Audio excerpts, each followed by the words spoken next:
Hello, and we are live. Welcome to the House Velaryon, House of the Dragon Preview Spectacular. Welcome, friends. Welcome, old friends. Welcome, new friends. Welcome those of you watching live, and welcome those of you watching on the rewatch. As I pause my own window so I don't get the time vortex. There it is. It's the moment when I can relax, when I know there's no time vortex, when I know I didn't start muted. I did start muted last time. Thanks, guys. Thanks to everyone who's watched the new House of the Dragon video that I put out. It's doing real well. Lots of comments. So that's cool. Appreciate that. It's good to see some positivity here. Obviously, we all wept together over the lack of T-wowing and the latest George update. And so, yes, I obviously if you're able to get excited about House of the Dragon, then you're able to separate the two emotions like me. That's kind of what I'm doing. I'm a little frustrated with George, a little disappointed. We're all, whatever you want to call it, we all just want the damn book, and we feel crappy that George is having a hard time with it. Disappointment, just a little bit of anger, whatever. All that stuff aside, House of the Dragon is obviously going to be its own show, and it's either going to be good or not. And if it's good, then people will tend to enjoy it. And if it's not, then people will lambast it. I will certainly lambast it if it is not good. But yeah, you guys get the idea. Whoops, I didn't mean to move that. Let me just move this. There we go. Sorry, just adjusting my screen here. As you can see, we've got a lot going on. We've got a live chat. I've got notes. And here's what we're going to do today. Let me just break it down for you. The House of the Dragon, as I mentioned in my video, one of the things that I'm most excited about with House of the Dragon is that they are not going to be afraid to use history and flashback. They've cast a lot of the actors and actresses at multiple ages, and it's more than just Rhaenyra and Alicent. I've done a little digging into that. And by the way, that's not Aemond One Eye. There was a little sword fight with one of the Velaryon boys and a brown-haired guy, and I was like, this is Aemond One Eye. That is not. It's someone else. We'll talk about that in a minute. But Aemond One Eye has been cast, so we'll get to that. Just want to correct that one real quick. But what we're going to do today, like I said, I was talking about the history, yes. So multiple actors and actresses have been cast at different ages.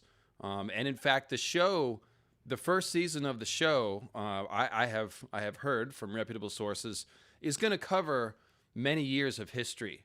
It's going to essentially cover all of Viserys' reign in one part or another. So we're going to go from the Great Council all the way at 101 AC up to his death, which is about to lead to the war in 129. That is essentially what we're going to cover in the first season. So what we're going to do today is we're going to talk about all the Velaryon side of things leading up to that. We're not going to talk about the things in the actual dance yet. We're just laying the groundwork because, like I was saying, there's a lot of history that leads up to the dance. And this is one of the reasons why I'm optimistic. George R.R. Martin's style of storytelling is very much dependent upon history. We hear Tyrion talking about we're all dancing on the strings of those who came before us. And we know that, for example, in the main story, Robert's Rebellion and the events around it are the thing that set up everything in the main story, whether that be RLJ, whether that be Brandon Stark and his hot-headedness, Littlefinger's meddling, all the kids that were born or not born or maybe got swapped. All that stuff happened like 17 years before the main story. And the hole that Rhaegar's death leaves in the story is the one that Jon and Dany are beginning to fill in the story. So that's those 17 years. It's a crucial part of the main story, and I think that A Song of Ice and Fire, or not a song, Game of Thrones rather, would have been better had they had given us more of the Robert's Rebellion stuff. Now, part of the reason they may have not is that George himself has kept some of the Robert's Rebellion stuff secretive. Presumably, he's going to reveal it eventually when he writes the next books. But with the Fire and Blood and the Dance of the Dragon Civil War specifically, it's a very similar setup where it's not just a war that breaks out at 129 AC. It's 30 years or more of events, and a lot of it has to do with male progeniture and who is, inherits the throne and stuff like that. And we're going to go through some of that today just from the Velaryon side of things. But the Velaryon side of things, this is a big part of how the war gets started and what leads up the war. So by the end of the stream today, you're going to have a much better idea of all the stuff that sets up the Dance of the Dragons. So the thing about George is that he studies a lot of history, and this is why I think this show is another reason why this show could be really good, because it's the interaction of history and the present, and the effect that history has on the present, is something that George thinks deeply about and recreates in his storytelling. And so if you're only telling the story within a 2-year time period or a 3-year time period, that's not really the whole story. The story spiderwebs off into history and even into the future, but mostly back into the past, okay? And so with House of the Dragon, we are essentially embracing that, and we're telling all of that story. So it's kind of like if Game of Thrones had cast actors for young Robert, Rhaegar, Lyanna, young Cersei, young Tywin, and then given us a few of those scenes in the first season along with the current action, so we can see how, like I said, how the people in the present are dancing on the strings of those that came before. And you'll have a really good idea of how that works by the end of the stream. So that's all very cool. That's why I decided to start with the Velaryons, because they really are the first thing to understand about the events leading up to the dance. And before we get into the history of House Velaryon, I want to follow up on another point I made in the video that I put out this week, which is that this House of the Dragon really is set up. Let me grab that super chat that just came in real quick. Nukia Bat says, "Thank you for keeping my love for the series alive." No problem. And of course, I've had a few comments like that.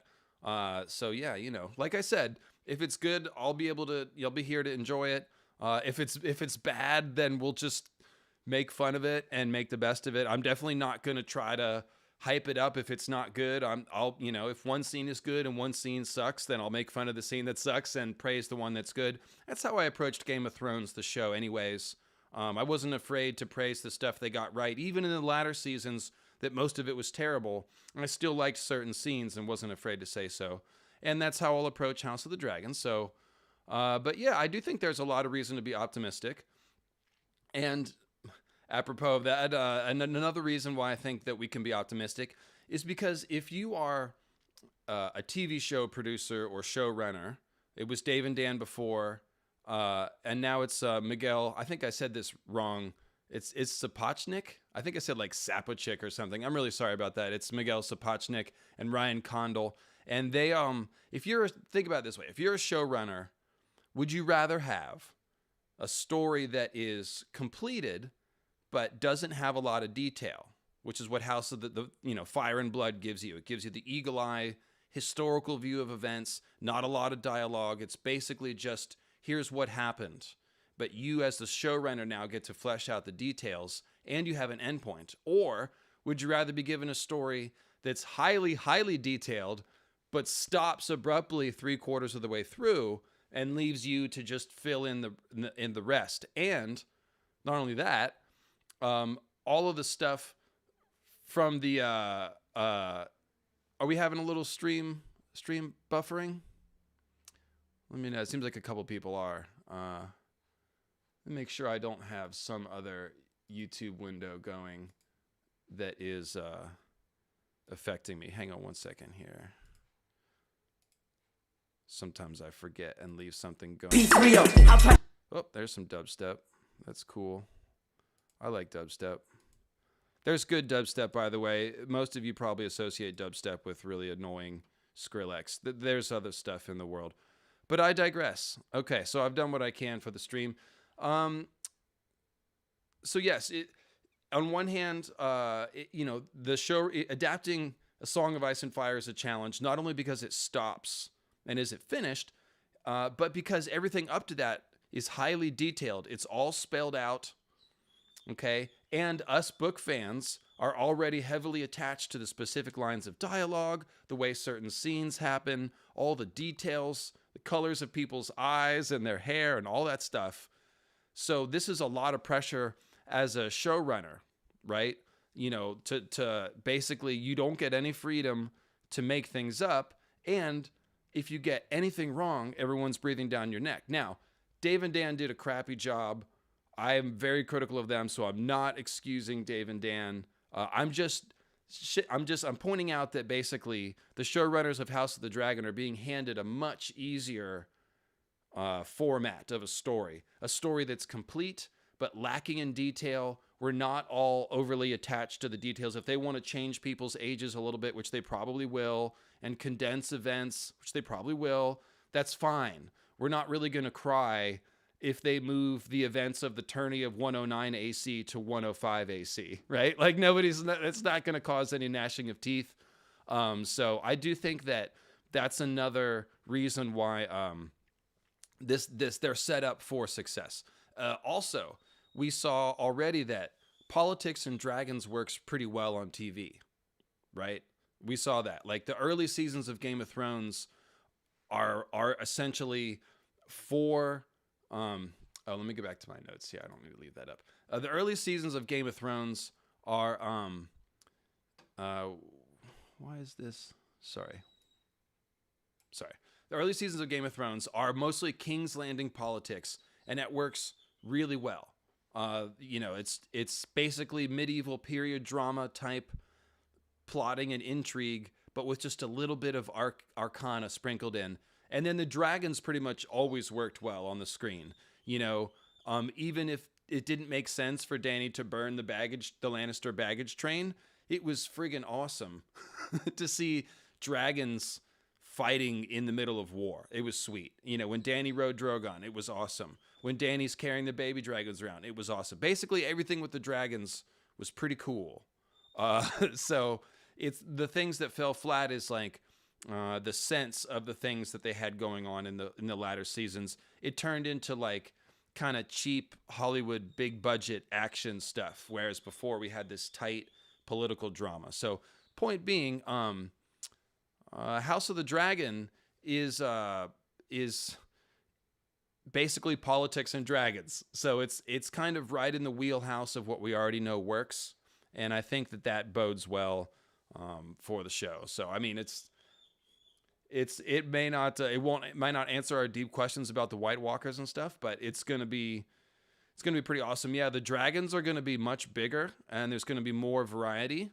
There's going to be as many as 10 dragons in one scene in season 1. There is so lots of dragon action is coming and lots of politics and plotting. So it might not seem as grand in scope as the battle with the White Walkers and all that stuff. But I think it'll be pretty good television as far as it goes. For those reasons. All right, so let's talk about a couple of things here. So if you look in the upper left corner, and by the way, I've got 4 screens up because I'm going to be reading a bunch of stuff off of these notes, and I find that having the notes up on the screen makes it a little easier for people to follow.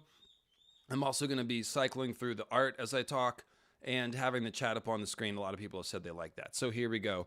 Because, I mean, we could just do this. Glorious me. Look at my stuff. But after about 10 minutes, it just gets there's not a lot going on here. So we've got the quad laser going, the quad box, if you will. Shout out to, well, if you know what the quad box is, you know what the quad box is. Season tickets, football. It's not some weird internet porn or something. It's football. Okay, so actually, wait. Football is internet porn. Reeling it back in, take a look at the picture to my right. This is House Velaryon. Now, if you look at this picture closely, you might notice a couple of things about it. Okay. And think about book canon. Is there anything in this picture that doesn't line up with book canon? I'm looking at the picture, and if you said that the answer is that Rhaenys' hair is supposed to be silver and partly black, you are correct. That is correct. Rhaenys, the queen who never was, canonically had black hair in her youth because she's the daughter of Jocelyn Baratheon. and Aemon Targaryen, third born of Viserys. And her hair was black in her youth. In her old age, it ran to silver. So at this point, it should be silver streaked with black. Here it is clearly all silver. So this show is going to be terrible. It's going to be garbage. You can tell that. Oh, wait. No, there's something else about this picture that's different. Let's see, what is it? Oh, the guy playing Corlys Velaryon, his name is Steve Toussaint. He might be French. He's actually from, let's see, where is he from? I just looked it up. Come back here. He's from the Barbados. That's where he's from. And he's actually British. He's not French. But that name, Toussaint, can we really cast somebody with a name like Toussaint to play a Targaryen? Or a Velaryon, a dragon-blooded person with a French-sounding name? Could we do that? Will there be too many? What about all the bad French fry comments that we'll get? And no, I know that. What's that? No, that's not it. That's not it either. There's something about this picture that's controversial in the fandom. I'm pretty sure. I heard that there was a controversy about this. So let me see. What was it? Oh, some of these people have darker skin tone. That's what it is. That's what it is. So let's talk about this. Let's go ahead and talk about this. Yeah. So let's see. Where do I start? Well, I'll tell you where we'll start. So obviously, I'm having a little fun with this, but obviously they've cast Corlys Velaryon as a black guy. Yes. He's a black guy. And that means that some of his children, that you can see in the picture here, also black. Or you might even say biracial, since they're also part white. And isn't it weird to call somebody black if they're half black and half white? There's a whole history there. But putting that aside, as you can see, some of these people in this picture have more melanin than some of the other people that we're used to seeing with Targaryen wigs. Man, that's crazy. All right, so let's talk about this. I just want to say, first of all, I think this is a really interesting choice. It makes a lot of sense for a few reasons, and it fits with the story that's going on. And let me go through the reasons why. So first of all, House Velaryon they are, of course, a house from Old Valyria. And as we know, in Old Valyria, they have a bloodline thing, right? So it says the tradition among the Targaryens had always been to marry kin to kin. Wedding brother to sister was thought to be ideal. Failing that, a girl might wed an uncle, a cousin, or a nephew, a boy, a cousin, an aunt, a niece. The practice went back to Old Valyria, where it was common amongst many of the ancient families, particularly those who bred and rode dragons. The blood of the dragon must remain pure, the wisdom went. So this is a dragon riding thing, right? Real quick, Orion's asking, how far past the dance do you think the show will go, or will it only about the dance? I think it's going to be only about the dance. We haven't heard any news of it going further than that. So that's, I think that's going to take several seasons, honestly. The first season's just going to be setting it up. And after that, it's going to be, it's going to be several seasons to get through. There's a lot of killing that needs to happen. One second. Where's my mute button? Okay. So first of all, I think this is interesting simply for the fact that once you start slapping silver wigs on people, they kind of all look kind of similar. So if you have like 21 people running around on the show with white skin and pale wigs, it's going to start to get a little confusing. So having some of them look different, I think, is an interesting choice right off the bat. Second of all, Game of Thrones was a very white show, so I think it's interesting to broaden out the world. Obviously, in A Song of Ice and Fire, other people of other skin tones exist. There's people from all over the East, as well as the Summer Islanders, and we haven't seen too many of them. There's a couple of them in A Song of Ice and Fire, not too many. We got Makoro and Jalabar Joe and a couple other people. But I think it's an interesting thing to broaden out just the look and the feel of it, first of all. But the Velaryons in particular, this really makes a lot of sense. Because the Velaryons are not a dragon riding family. They are a Velaryon family, Velaryon. So there's two words I'm using here. Velaryon from Old Valyria and Velaryon, as in House Velaryon. I'll try to pronounce them differently.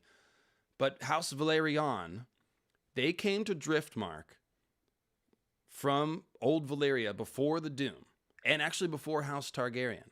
And there's 3 houses from Old Valyria that are set up on the islands of Westeros. There's House Celtigar, there's Velaryon of Driftmark, and the Targaryens of Dragonstone. They're all close to each other. They're in the Narrow Sea, okay? And they controlled the trade in the Narrow Sea before the Doom, leading up to the Doom.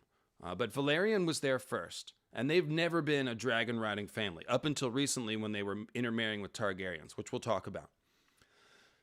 But House Velaryon, they don't have the same incentive to keep their bloodlines pure as a dragon-riding family does, because they don't ride dragons. It's also said that in Pentos, where we have other descendants of Valyria, the people on the outskirts of the Valyrian Empire don't care as much about blood purity. They're less likely to be dragon riders anyway, so it's really just a vanity thing at that point. So then you have the fact that the Velaryons, of course, they are known for their great mariner skill. The Lord of the Tides is the title of the Lord of Driftmark, and they have been basically the chief admiral, the master of ships, for so many of the ancient Targaryen kings that the office was almost considered hereditary, right? That's what it says.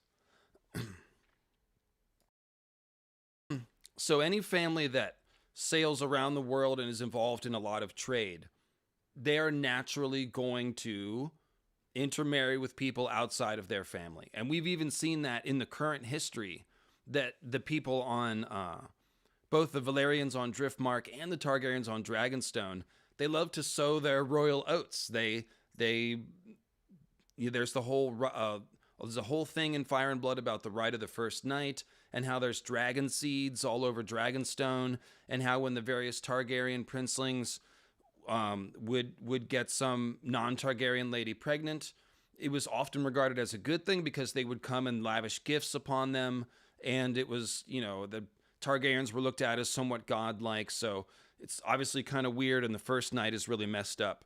But the point is, even the Targaryens who care more about blood purity, they're fine with spreading, their royal oats and intermarrying with different people. We've also seen there is a black Targaryen, the Black Pearl of Braavos, and it's also, some of you may not know, George was originally thinking about making the Velaryons with black skin.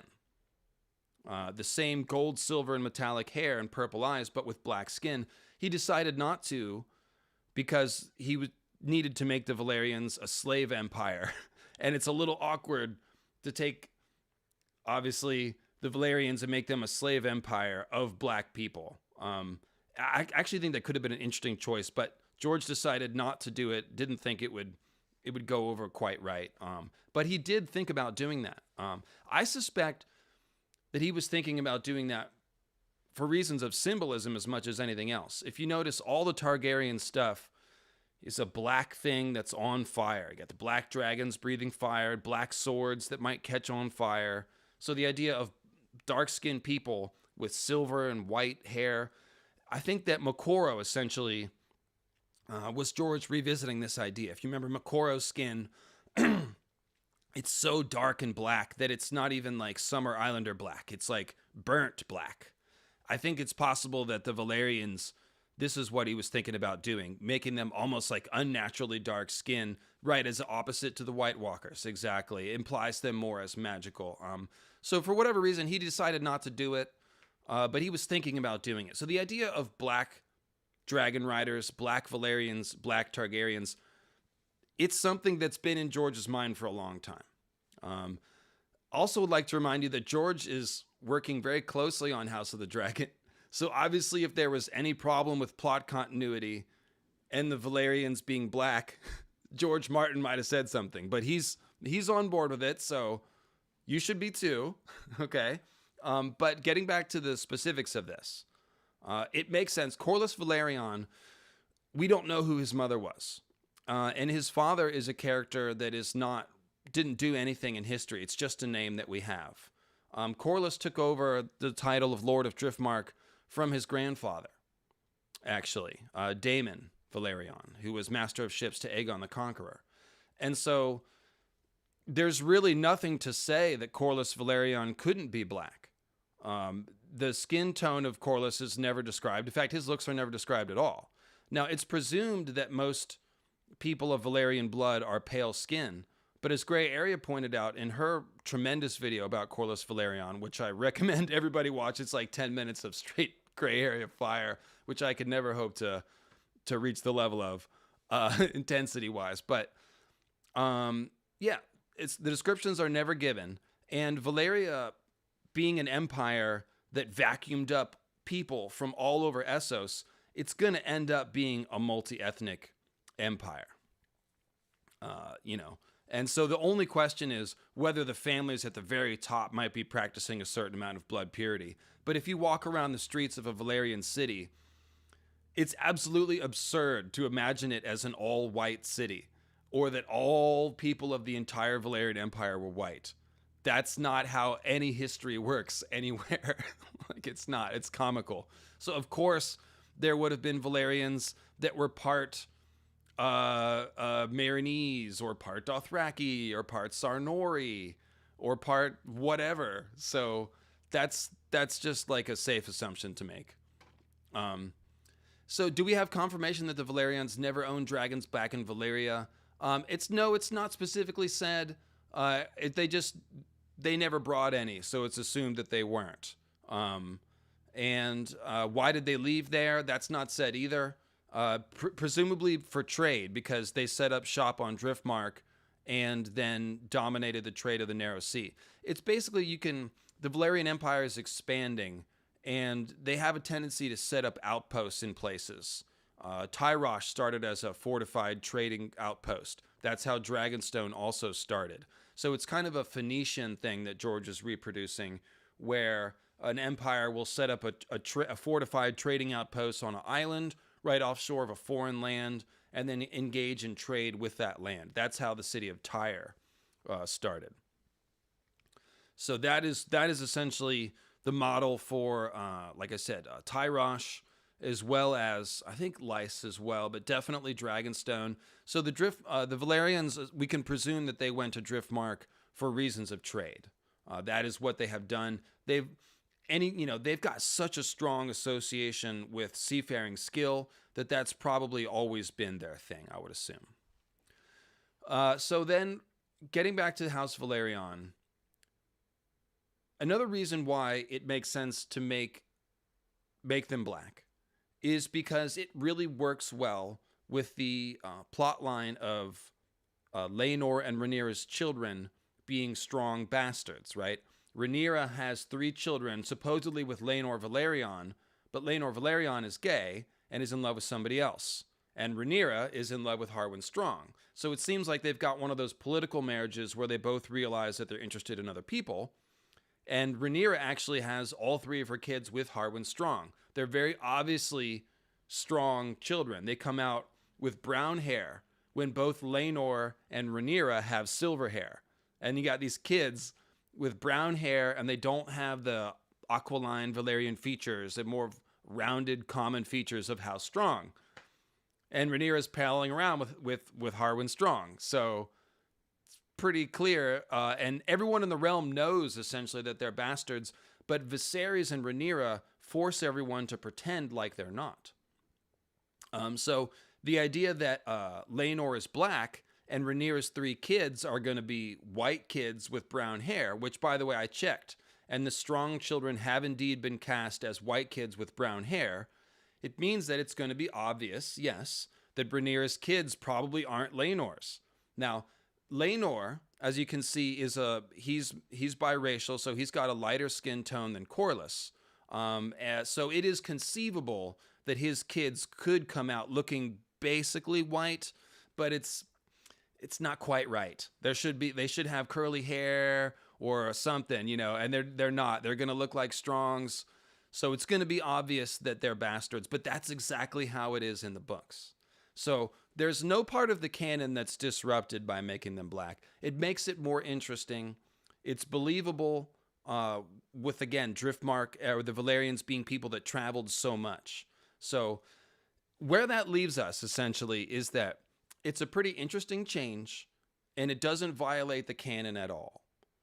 So if people are upset about it, we're basically left with, I'm upset that there's black people in the show. So I don't want to go so far as to label anyone with a specific term or label, because I think that it's more helpful to speak of actions and words than to label people with a permanent stamp. However, if you're, the objections to the casting of the Velaryons smack of racism. They absolutely do.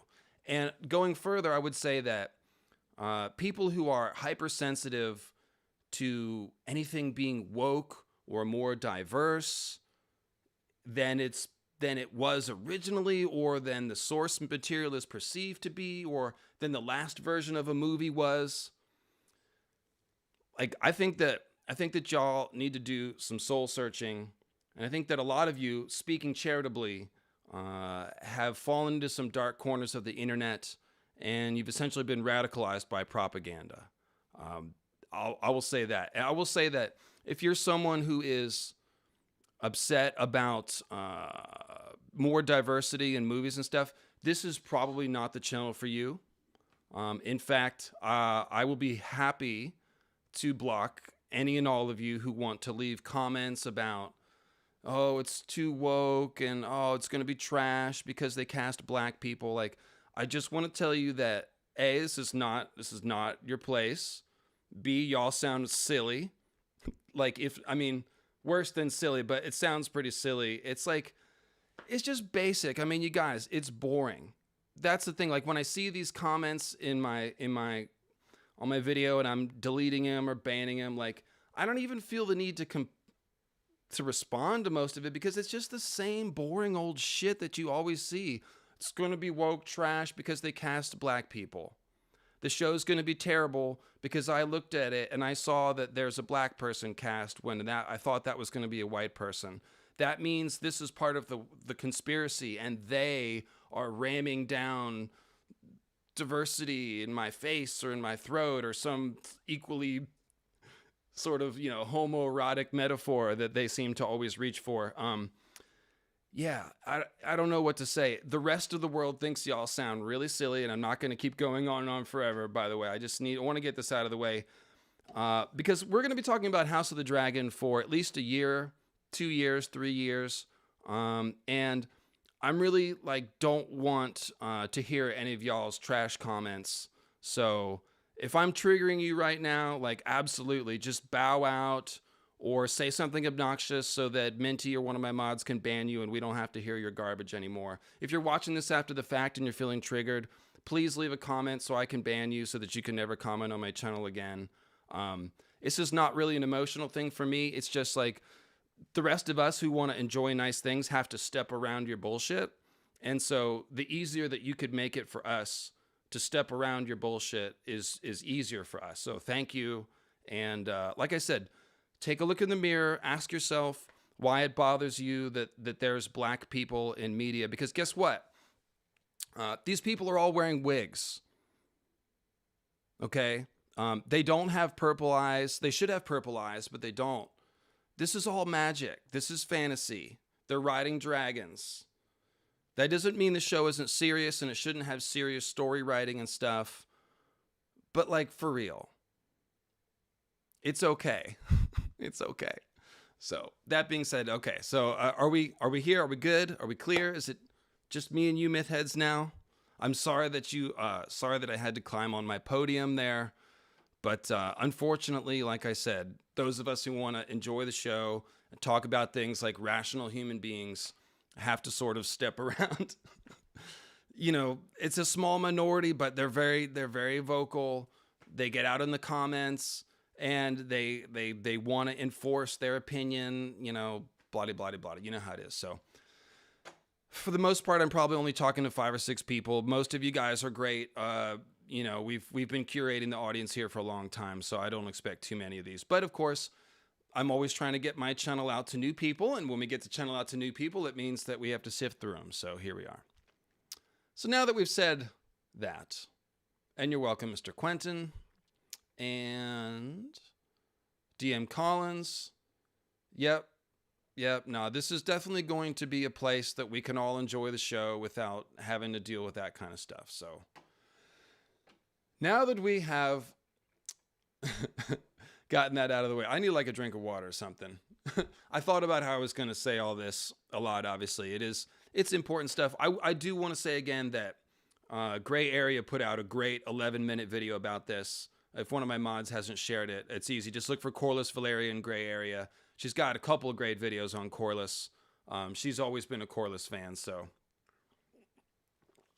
he basically is the best character in this whole story. I said in the short video earlier that there's a lot of characters that are unlikable, that are pretty dark, that do a lot of dark things.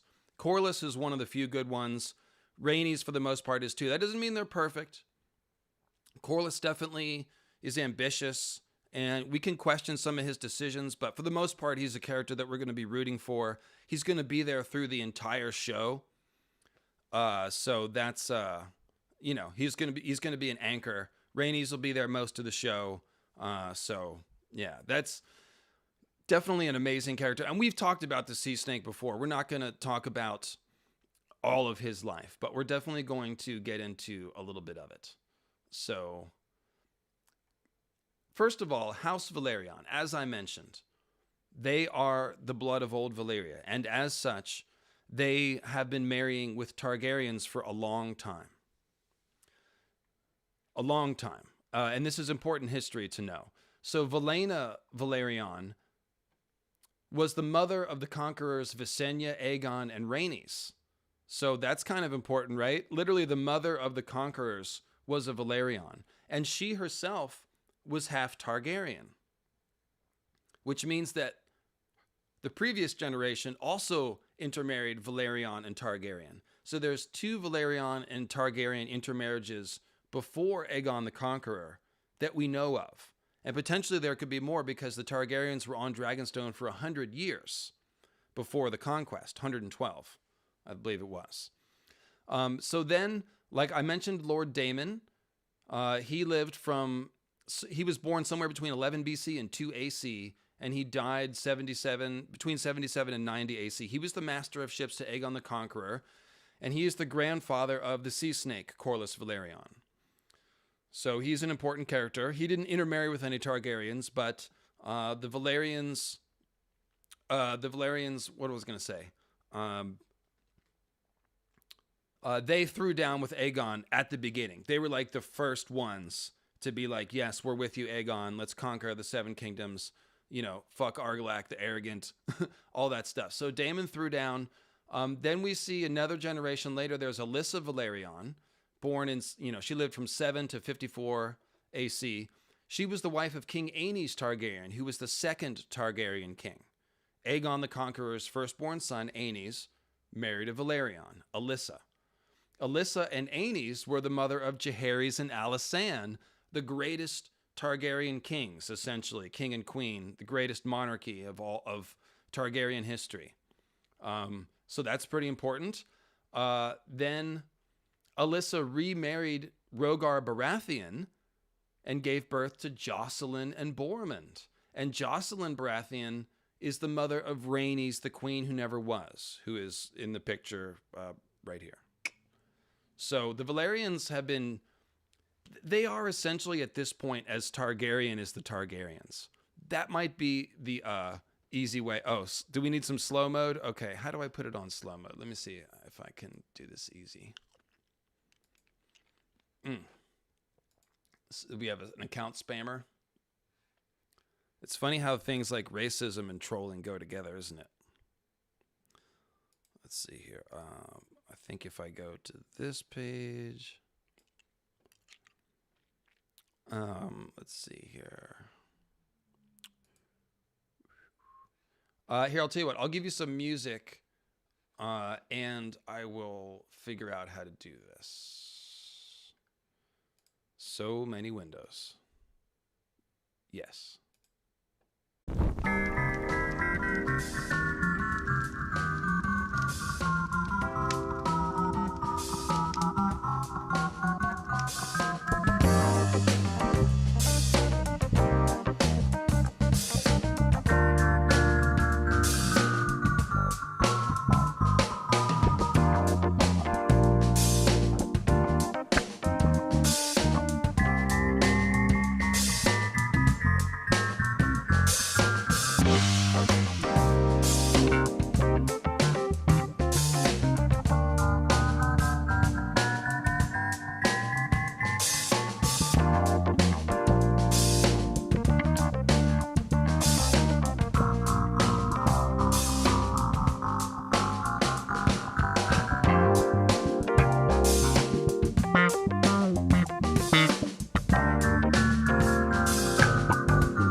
All right, that was entirely unsuccessful. I was not able to find the slow mode.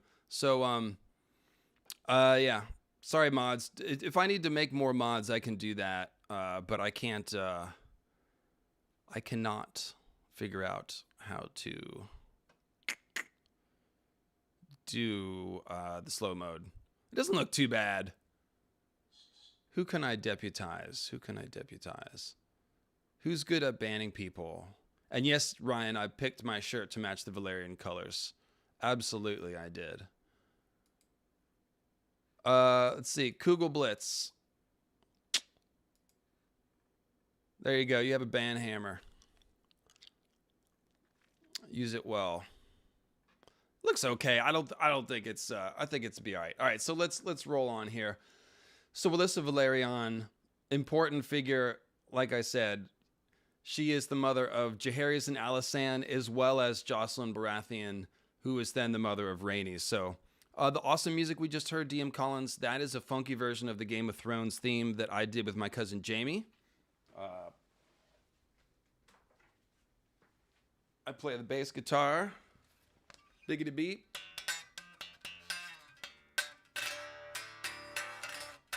And my cousin plays keyboard, so we put that together a couple years ago. And I use it as my interlude music, so. All right, so let's dive in. I've actually got a ton of material to cover today. I appreciate you guys bearing with me here at the beginning. Just felt like I had to get that done or whatever. Clear the air, but here we are. So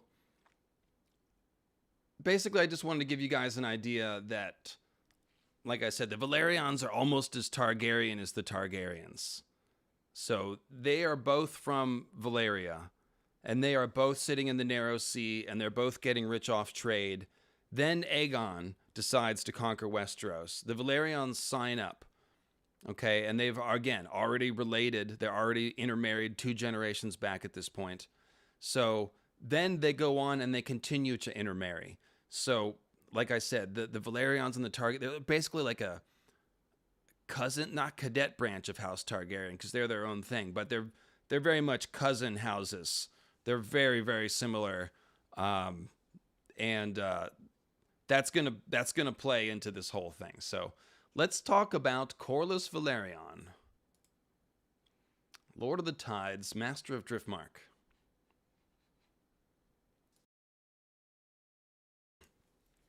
Basically, I've got what I did is I went through a lot of Fire and Blood, specifically all the material that leads up to the dance. And I've pulled out all the sections that are about the Velaryons and I've arranged them in order that makes sense. I think one of the reasons why Fire and Blood was a little bit of a challenge for people is because it's so many names and so many events coming at you so fast.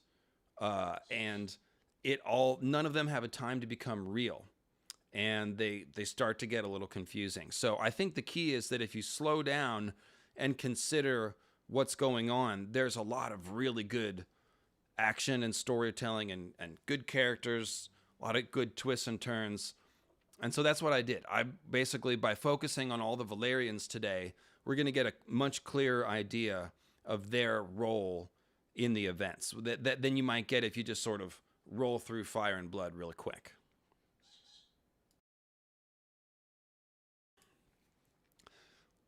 So, Corlys Velaryon, Lord of the Tides, Master of Driftmark, renowned in song and story as the Sea Snake, surely one of the most extraordinary figures of the age. A noble house with a storied Valyrian lineage, the Velaryons had come to Westeros even before the Targaryens, if their family histories can be believed, settling in the Gullet on the low-lying and fertile Isle of Driftmark, so named for the driftwood that the tides brought daily to its shores, rather than its stony, smoking neighbor, Dragonstone. So like I said, they got there first.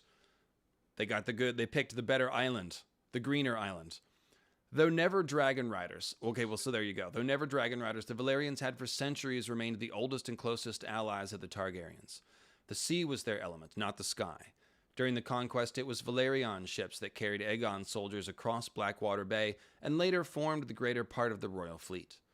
Throughout the first century of Targaryen rule, so many lords of the Tide served on the small council as master of ships that the office was widely seen as almost hereditary. I mentioned that earlier. Yet even with such forebears, Corlys Velaryon was a man apart, a man as brilliant as he was restless, as adventurous as he was ambitious.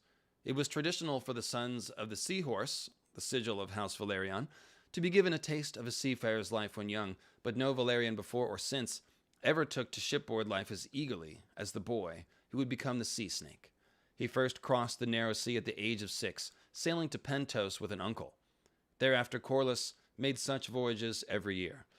Nor did he travel as a passenger. He climbed masts, tied knots, scrubbed decks, pulled oars, caulked leaks, raised and lowered sails, manned the crow's nest, learned to navigate and steer. His captain said they had never seen such a natural sailor. So here again, the greatest sailors in the world are Summer Islanders. That's canon. So if Corlys's mother was a Summer Islander, and that's why he's black, again, this really would make sense, wouldn't it? Like, oh, he's one of the most natural, gifted sailors anyone's ever seen, and his mother was perhaps a Summer Islander who is from people that live on islands and have basically Pacific Islander level of sea navigation, except for instead of using small ships, they build the biggest ships in the world.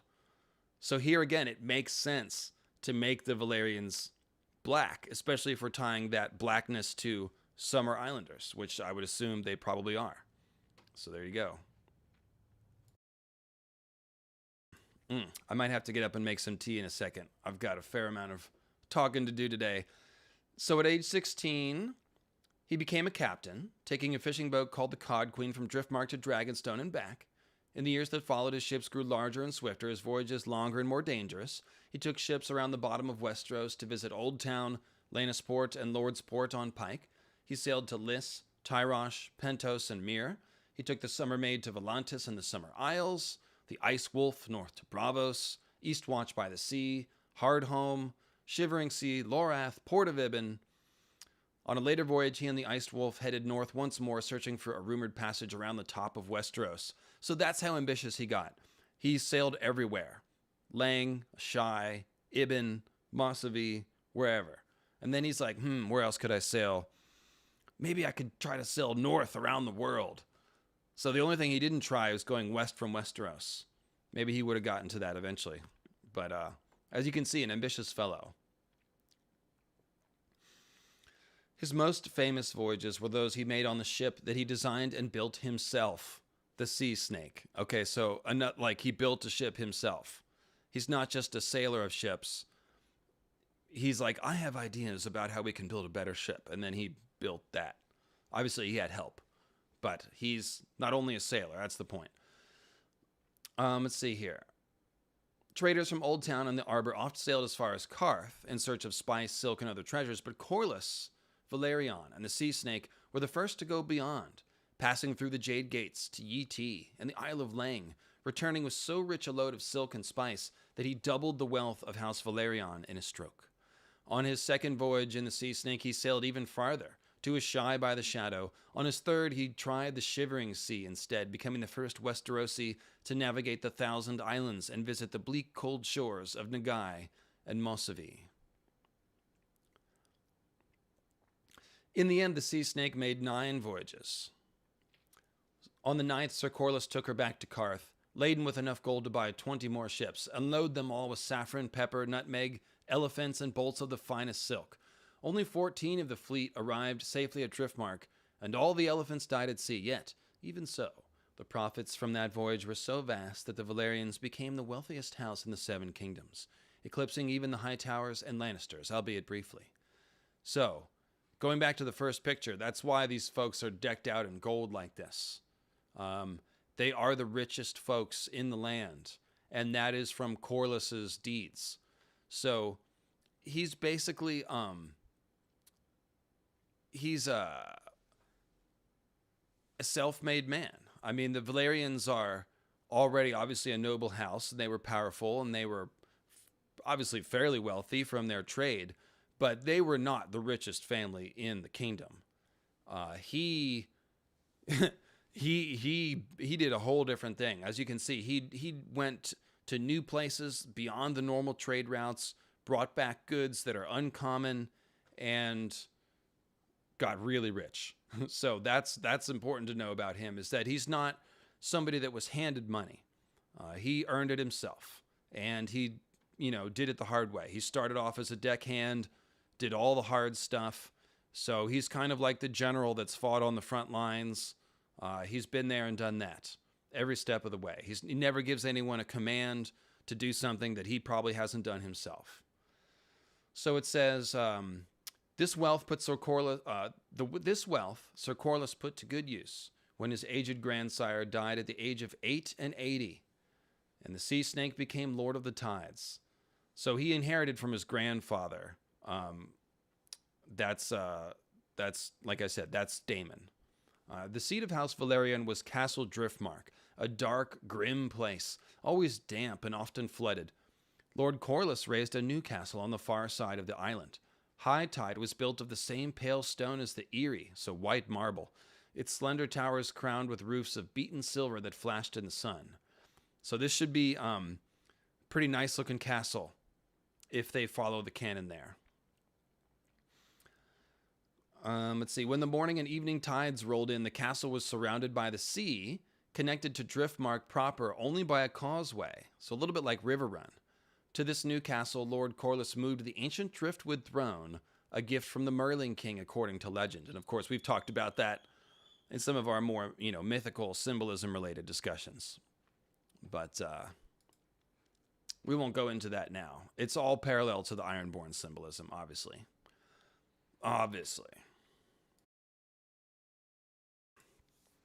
So the Sea Snake built ships as well. The royal fleet tripled in size during the years he served the old king as master of ships. Even after giving up the office, he continued to build, turning out merchantmen and trading galleys in place of warships. And merchantmen is a type of ship. Beneath the dark, salt-stained walls of Castle Driftmark, 3 modest fishing villages grew together into a thriving town called Hull, for the rows of ship hulls that could always be seen below the castle. Across the island, near high tide, another village was transformed into Spice Town, its wharves and piers crowded with ships from the free cities and beyond. Sitting athwart the gullet, Driftmark was closer to the narrow sea than Duskendale or King's Landing, so Spice Town soon began to usurp much of the shipping that would elsewise have made for those ports, and House Velaryon grew ever richer and more powerful. And let me pull up the map real quick. I meant to grab this beforehand, and I forgot.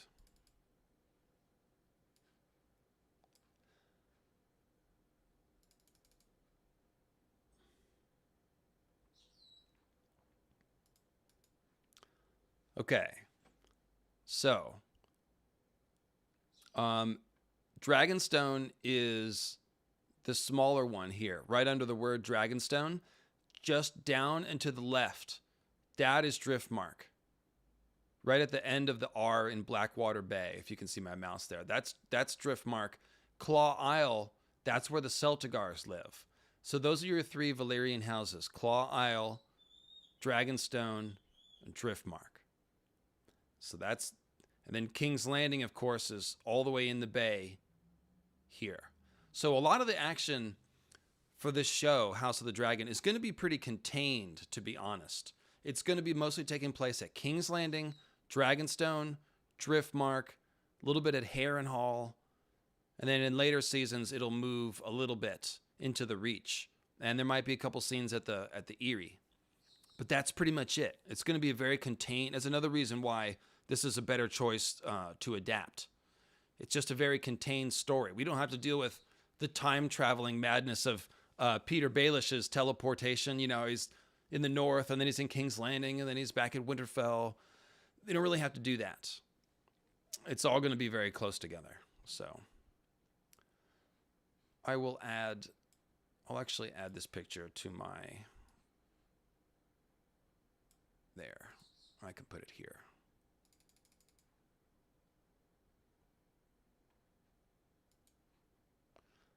We'll just leave that up for a moment, because maps are fun. So the Sea Snake built ships as well. Oh, did I already read this? Yes, I did. Richer and more powerful. Okay. Lord Corlys was an ambitious man. During his 9 voyages on the Sea Snake, he was forever wanting to press onward, to go where none had gone before, and to see what lay beyond the maps. Though he had accomplished much and more in life, he was seldom satisfied, the men who knew him best would say. In Rhaenys Targaryen, daughter of the king's eldest son and heir, he had found his perfect match, a woman as spirited and beautiful and proud as any in the realm, and a dragon rider as well. His sons and daughters would soar through the skies, Lord Corlys expected, and one day one of them would sit the Iron Throne. So that's Corlys Velaryon. That's kind of where he is when we're going to start our history about 30 years before the dance. And he was born on 53, which means in 129, how old is he? He's like in his late 70s, basically. So he's pretty old, but he's going to live through the entire dance. So, and now it is time to talk about Rhaenys. But before we get to Rhaenys, we have to talk about Rhaenys' dad, Prince Aemon. It's a little short section, but this is important history to know. I keep saying that. That's the whole point of today. We're doing important history.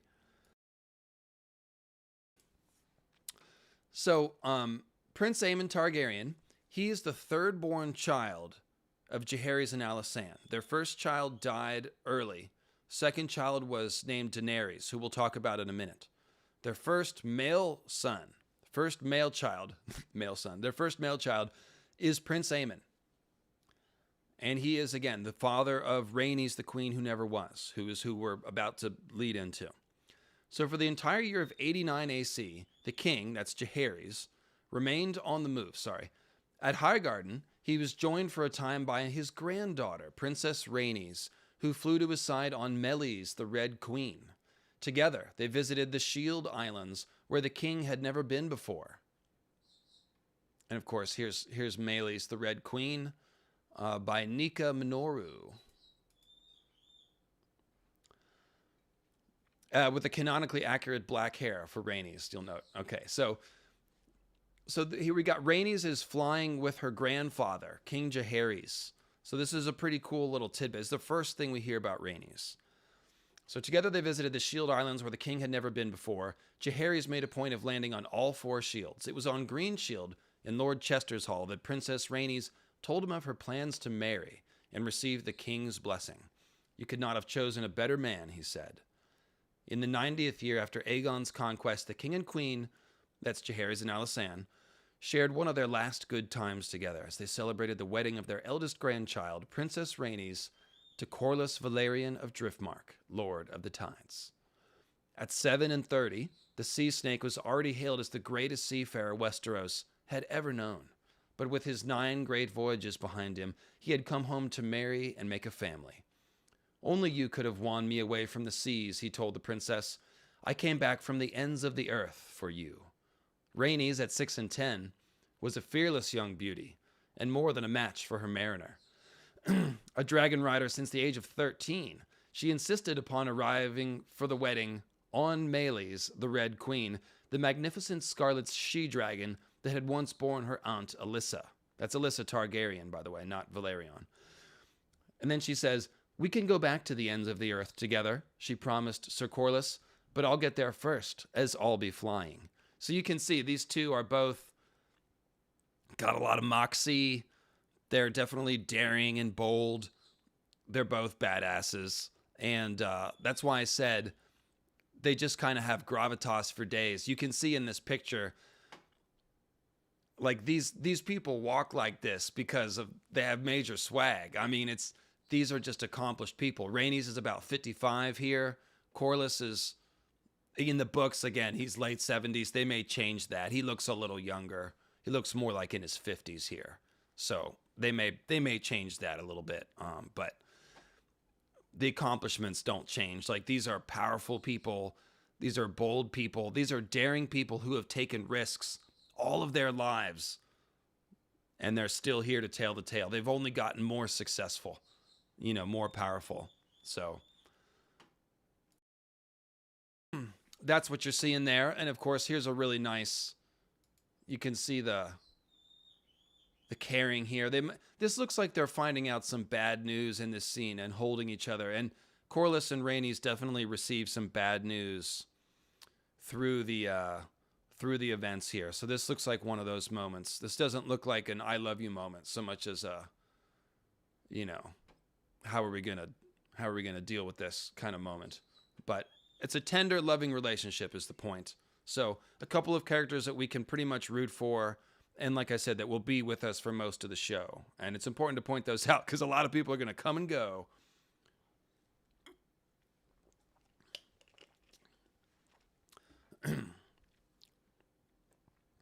So yeah, very romantic with the lines there. Then it says, that was a good day, Queen Alysanne would say with a sad smile through the years that remained to her.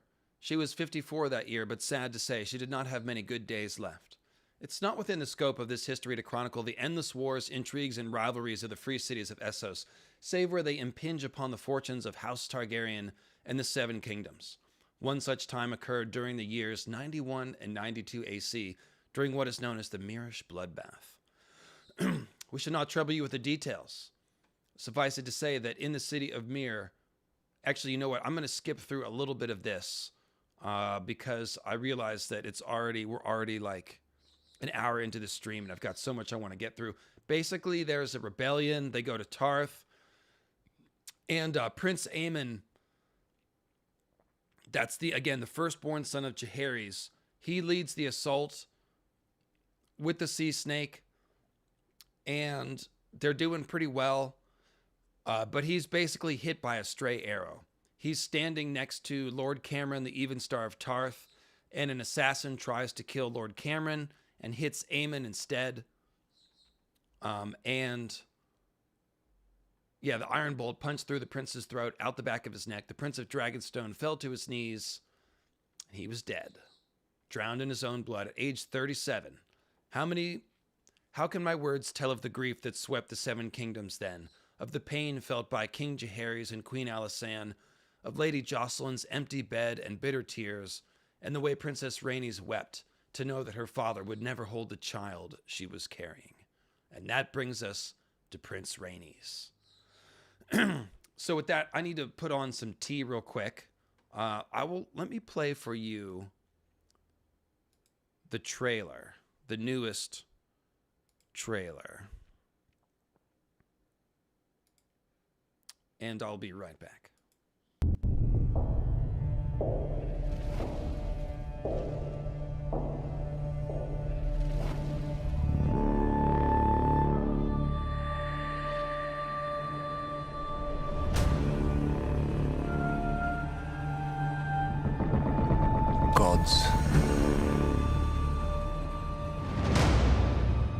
kings.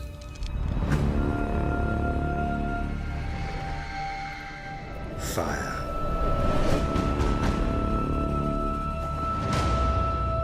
And blood.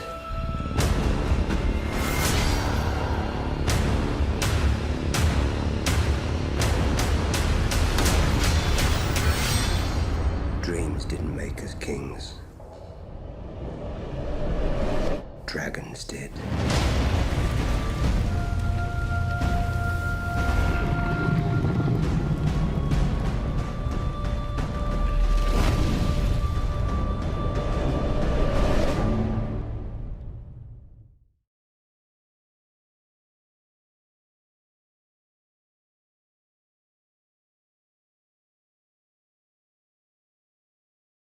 All right, well, that was very short. All right, the water is boiling. We are started.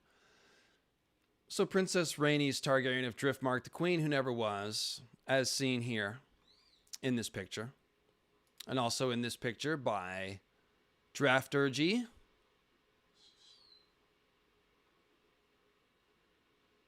And yeah, we'll leave that one up for a second. So Rhaenys, she's the firstborn daughter of Aegon, like I said, and she rides the dragon Meleys, who, as we talked about in the video, is called the Red Queen. She is... Oh, wait, am I not... There you go. Sorry. I was talking about pictures you couldn't see. Yeah, so this one, like I said, is by Nika Minoru. This one is by Drafturgy. There's formerly White Corliss. We knew you too little. And there's the dragon. Scarlet with copper horns and scales. So basically just a mass of shining red, pink, and copper. It's going to be an amazing dragon. And again, they're going to do the dragons proper. So we can look forward to extensive CGI dragon goodness.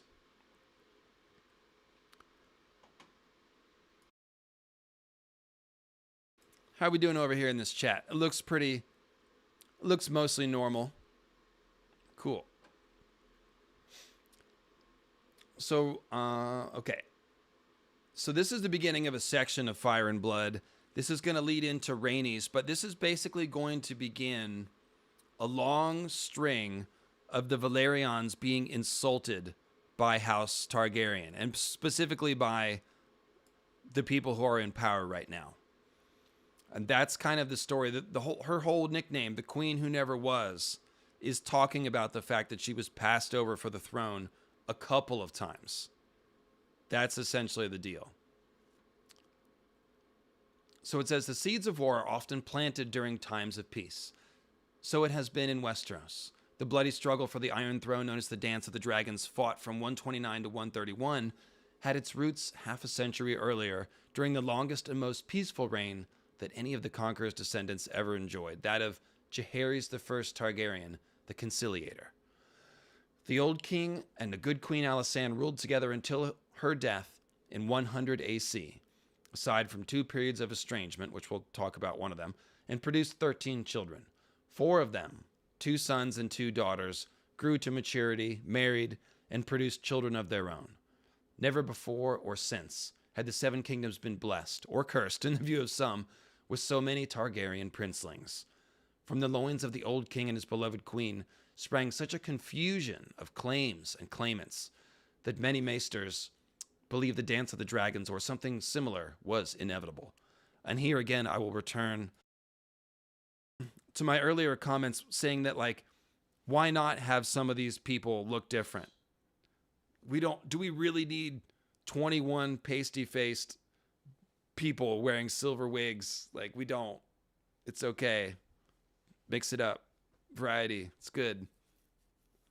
Yeah, so let me grab my water real quick. Hang on.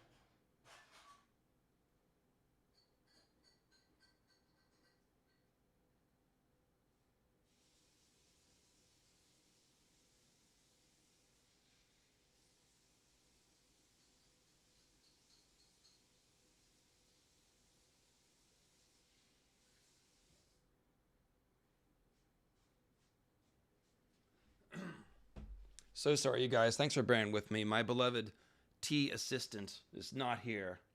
She's currently in Australia until we can be united again. Australia and America, much farther away than Driftmark and Dragonstone, where Rhaenyra and Daemon covertly visited each other in the night. Wouldn't that be nice, Minty? If we lived that close and we both had dragons. But I digress.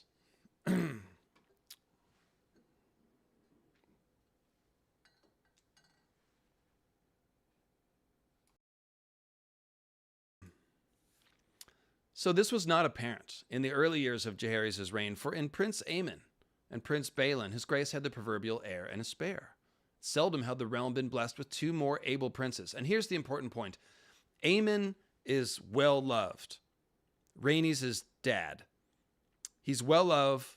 He's competent. He's very promising. He looks like he's going to be a great king. He's knighted at 17, attorney champion at 20, so he's skilled with the lance. He became his father's justiciar and master of laws at 6 and 20, so he's intelligent. Can you imagine being 26 and you're the attorney general of Westeros? So that takes intelligence and competence. Though he never served his father as Hand of the King, that was only because that office was occupied by Septon Barth, the old king's most trusted friend. Nor was Balon Targaryen any less accomplished, and that's Aemon's younger brother by like a year. The younger prince earned his knighthood at 16, wed at 18. They enjoyed a healthy rivalry. The succession appeared solid as stone. But then...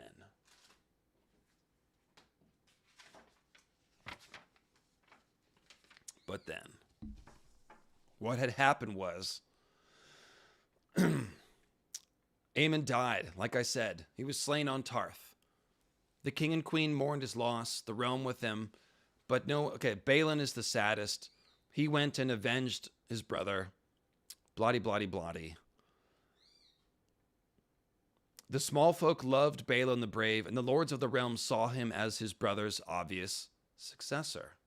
However, Prince Aemon had a child, his daughter, Rhaenys, born in 74, and grown into a clever, capable, and beautiful young woman. In 90 AC, at the age of 16, she had wed the king's admiral and master of ships, Corlys of House Velaryon, Lord of the Tides, known as the Sea Snake, after the most famous of his many ships. Moreover, Princess Rhaenys was with child when her father died. So by granting Dragonstone to Prince Balon, Dragonstone is, remember, the heir to the throne lives on Dragonstone. So granting Dragonstone means naming you the heir. So by granting Dragonstone to Prince Balon, King Jaehaerys was not only passing over Rhaenys, but also her potentially unborn son. So this is the first passing over, if you will.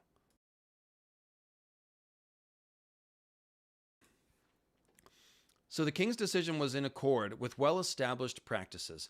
Aegon the Conqueror had been the first lord of the Seven Kingdoms, not his sister Visenya, 2 years his elder. Jaehaerys himself had followed his usurping uncle Maegor on the Iron Throne. Though the order of birth alone ruled, his sister Rhaena had a better claim. Though had the order of birth alone ruled, rather.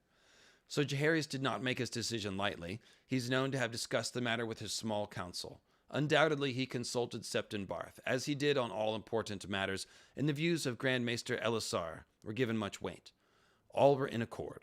Balon, a seasoned knight of 35, was better suited for rule than the 18-year-old Princess Rhaenys or her unborn babe, who might or might not be a boy, whereas Prince Balon already sired 2 healthy sons, Viserys and Daemon, and that's, of course, King Viserys I and Daemon the Rogue Prince. Let's see. I have not been paying good attention to super chats. How am I doing on those? Minty, do I need to check the doc? Have I missed any? DM Collins says, did Balerion have Aemon killed? Oh, did Balon have Aemon killed to become heir and just blame the Mirish? No, there's no evidence of that. The stories tell us, DM, that Balon was so incensed at Aemon's death that he basically went into a rage fury and killed a whole bunch of Myrish outlaws. So he went nuts, and they were always reported to be very close. So that's yeah. There are some assassinations that we'll get to, but this is not one of them. It doesn't seem like. Let me see where this tea is at here. Probably still way too hot.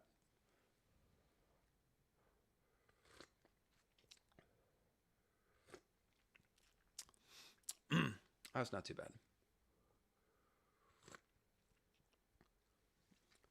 Sorry, you guys don't want to hear the sipping sounds. Apologies. So, let's see. The love of the commons for Balon the Brave was also cited. Thank you, Michael James. I see your super sticker there. So some did dissent. Rhaenys herself was the first to raise objection. "You would rob my son of his birthright," she told the king, with a hand upon her swollen belly. Her husband, Corlys Velaryon, was so wroth that he gave up his admiralty and his place on the small council and took his wife back to Driftmark. Lady Jocelyn of House Baratheon, Rhaenys' mother, was also angered, as was her formidable brother, Bormund, Lord of Storm's End. So, not only have they pissed off Driftmark, they've also pissed off House Baratheon. Because, of course, Rhaenys' mother is Baratheon, Jocelyn. And she herself is a daughter of Alyssa Velaryon. So Velaryon and Baratheon are kind of tied together here.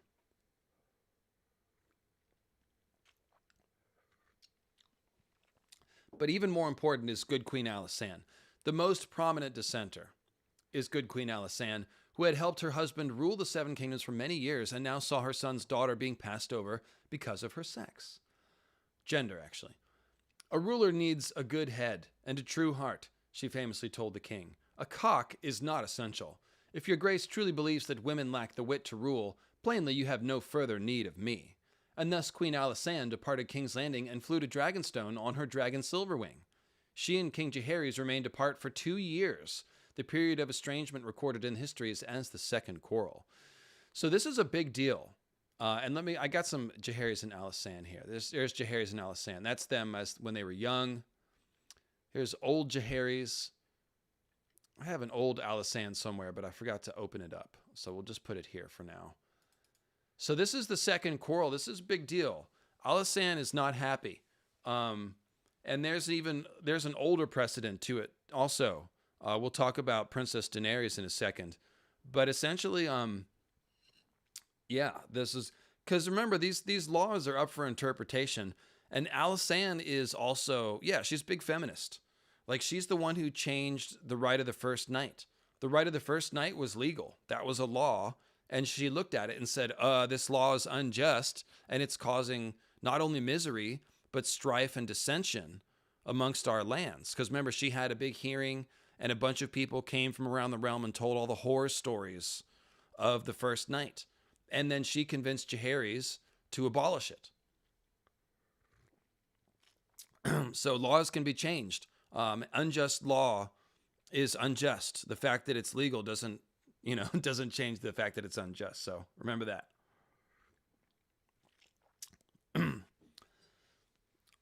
So we've got this issue of a precedent. Yeah, woke politics. I'm melting. Yes.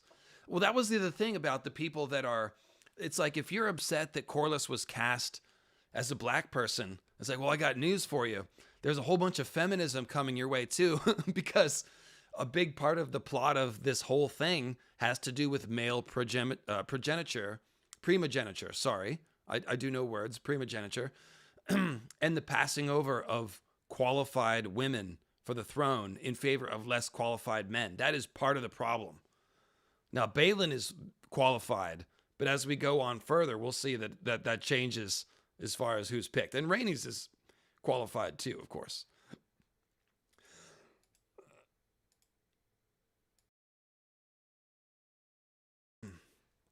But yeah, if you're hypersensitive to women not knowing their place and stuff, then this show might trigger you a little bit.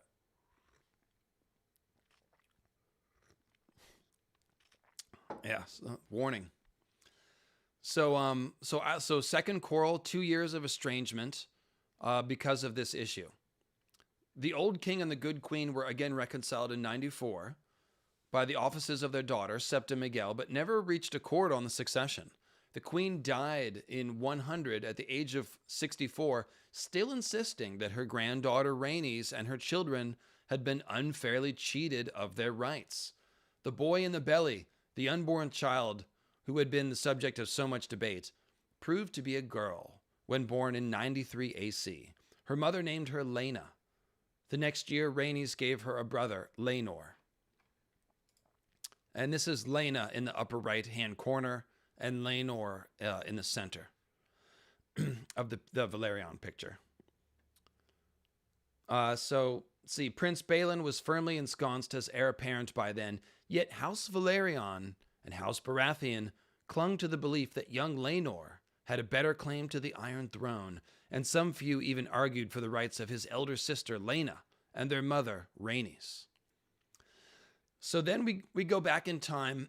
Remember I said that Jaehaerys and Alysanne, they had a daughter that was born before Aemon and Balon, and that was Princess Daenerys.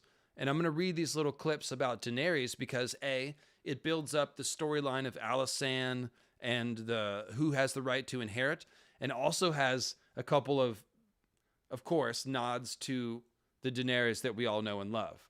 So first quote, Alysanne says of little Daenerys, who's like 4 at the time or 2 or something, "She's so clever. She'll be reading to me before long," she told the king. "She's going to be a great queen. I know it."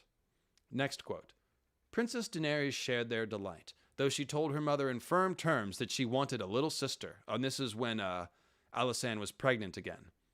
"You sound a queen already, laying down the law," her mother told her, laughing. So you can see Alysanne is talking about Daenerys as the heir and as a future queen. Then it says Prince Aemon was 2 when his brother was born, and that would be Balon, and Princess Daenerys was 4. The two were little alike. The princess was a lively, laughing child who bounced around the Red Keep day and night, flying everywhere on a broomstick dragon that had become her favorite toy. How cute is that, you guys? Little 6-year-old Daenerys, 4-year-old Daenerys flying around the castle on a broomstick dragon. And then it says, mud spattered and grass stained, she was a trial to her mother and her maids alike.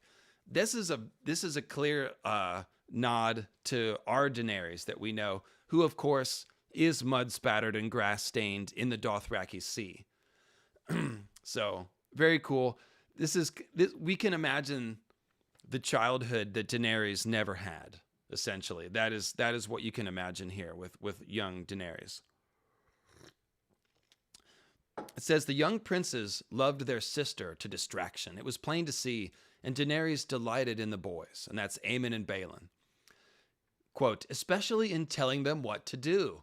Grandmaster Bennifer noted something else, however. Jaehaerys loved all 3 children fiercely, but from the moment Aemon was born, the king began to speak of him as his heir, to Queen Alysanne's displeasure.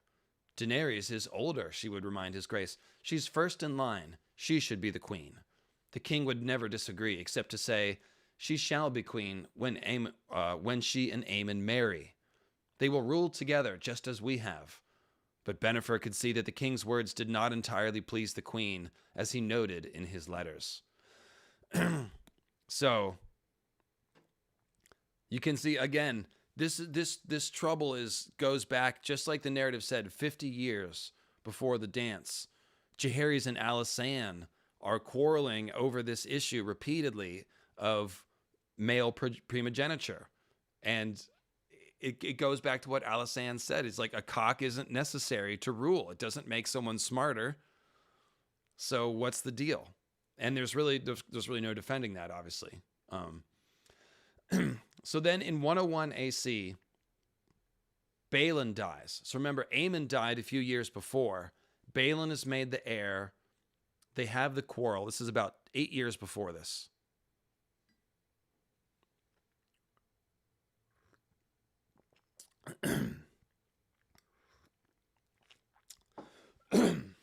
Whoops, wrong pipe. Hang on.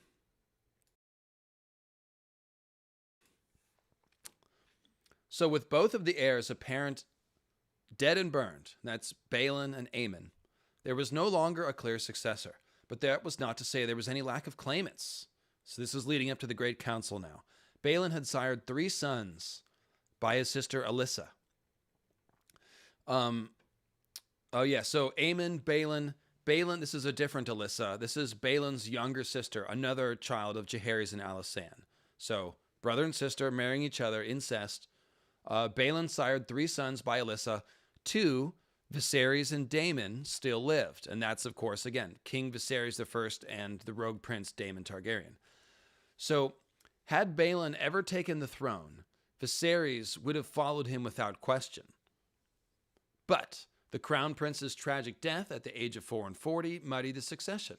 The claims of Princess Rhaenys and her daughter Laina Velaryon were put forward once again, and even if they were to be passed over on account of their sex, Rhaenys' son Lenore faced no such impediment.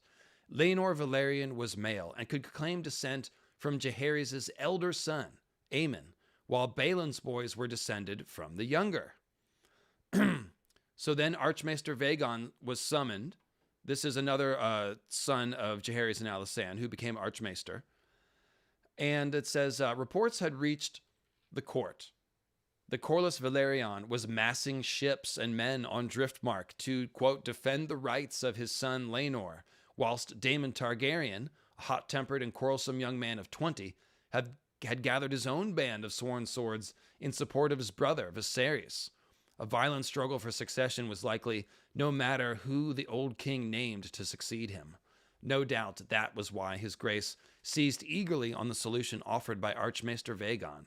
King Jaehaerys announced his intent to convene a great council to discuss, debate, and ultimately decide the matter of succession.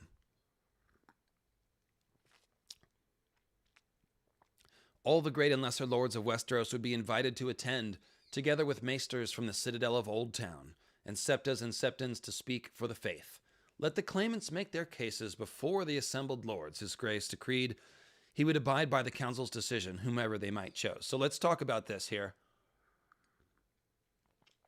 Do you think this is a good decision by Viserys? It kind of is, because it sidesteps the building tension. If people are ready to fight and he picks one or the other side that doesn't get chosen could fight. But by turning it over to the Great Council, he's sort of turning to democracy. And remember, the whole point of democracy and governance is to replace war. It's just negotiation without swords instead of with swords. So, political solution. And it does work in the sense that we saw that Corlys Velaryon is massing ships to support the claim. You know, Lenore isn't chosen, spoiler alert, in the Great Council. He does not go to war. He accepts the verdict because it was a process that everyone agreed to and had rules, and the vote came out pretty one-sided, or all that. So Viserys, but the point I want to make about Viserys, and we'll talk about this more when we get to him in a different stream, but he's kind of a ditherer, and he has a hard time putting his foot down a lot of times. So you can see why he seized on this. He's like, oh, good, I don't have to make a decision. Other people will do it. So it says the Great Council deliberated for 13 days. The tenuous claims of 9 lesser competitors were considered and discarded. And I'm not going to go through all this. Bloody, bloody, blah. It leaves us with, let's see. Leaving the 2 claimants with the most support. Sorry, here we go. Viserys Targaryen, eldest son of Prince Balin and Princess Alyssa, and Lenore Velaryon, the son of Princess Rhaenys and grandson of Prince Aemon. Viserys was the old king's grandson, Lenore his great-grandson. The principle of primogeniture favored Lenore. The principle of proximity, Viserys. Viserys had also been the last Targaryen to ride Velaryon, the Black Dread, though after the death of the Black Dread in 94 AC, he had never mounted another dragon, and he only flew Velaryon one time, twice around the city and back down, and that's it, because he was very old. Whereas the boy Lenore had yet to take his first flight upon his young dragon, a splendid gray and white beast he named Sea Smoke. But Viserys' claim derived from his father, Lenore is from his mother, and most lords felt that the male line must take precedence over the female. Moreover, Viserys was a man of 24, Lenore a boy of 7. For all these reasons, Lenore's claim is generally regarded as the weaker, but the boy's mother and father, Corlys and Rhaenys, were so powerful and influential that it could not be dismissed entirely. So you can see the choice here. I think the main determining factor was probably the fact that Viserys was 24 and a man grown, whereas Lenore is 7. If you have a 7-year-old king, that means you've got 7 to 9 years of regency rule. And regency rule is very dangerous because that means every single advisor to the regent king could be a manipulator, is a potential manipulator. And everyone else in the realm has to try to keep their eyes on all the advisors and watch the chicanery and stuff. So that's never a good situation to have a child on the throne and a regent. So probably the deciding factor was the age here. But it's also a fact that the gender thing is an issue too. Because even though Lenore comes from an elder child of Jaehaerys, and according to Andal law, should have the better claim, the claim goes through a woman. Therefore, it's icky. It has cooties or something. I don't know, but that's a point that's raised, and some people, think that's the thing. So this is legal precedent essentially, which obviously figures in later. Oh yes, very good, Isabel. The determining fact was that the lords couldn't deny their own rights because they too usurped their older sisters. That's a very good point, Isabel. If this is the law of the land, then inevitably, the odds are that half of these ruling male lords of houses might have an older sister. Or maybe it'd be 25%. No, it'd be, 50%, roughly 50, because they'd be the oldest male born. So it's even odds whether or not they might have an older sister or not. Yeah, good point. So if we start picking at that edifice, then it all could come tumbling down. Older sisters across the land could assert their rights. So yeah, that's actually a really good point, Isabel. I was overlooking that. That may be even a stronger factor than the fact that one is 24 and one is 7. Because yeah, that really would unravel a lot of other people's claims potentially. Well, we're going to need a transition period to not male primogeniture. The next generation is when that starts. Oh, yeah. Anyways, so unsurprisingly, the sea snake was bitterly disappointed. Oh, I have a great council picture. Let me just pull that up. Great council. It's a Simonetti offering, and I'll paste it here. It's really long, so I'll put it right here.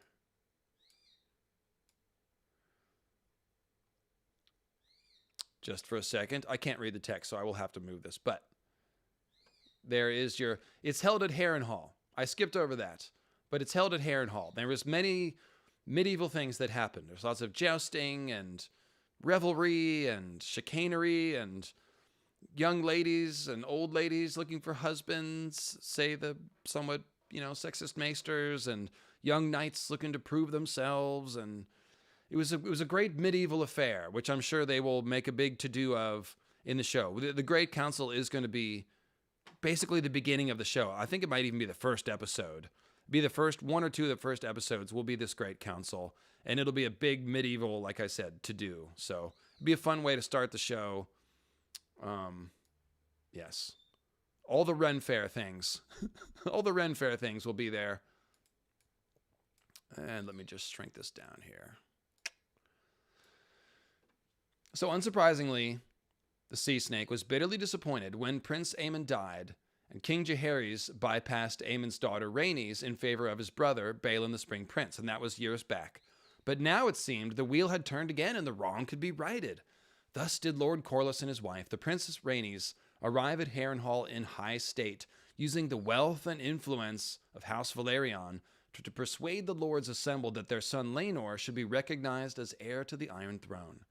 In these efforts, they were joined by the Lord of Storm's End, Bormund Baratheon, great-uncle to Rhaenys and great-great-uncle to the boy Lenore, by Lord Stark of Winterfell, Lord Manderley of White Harbor, Lord Dustin of Barrowton, Lord Blackwood, Bar Emmon of Sharp Point, Lord Celtigar of Claw Isle, and others.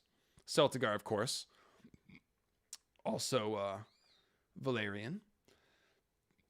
They were nowhere near enough, however. Though Lord and Lady Velaryon were eloquent and open-handed in their efforts on behalf of their son, the decision of the Great Council was never truly in doubt.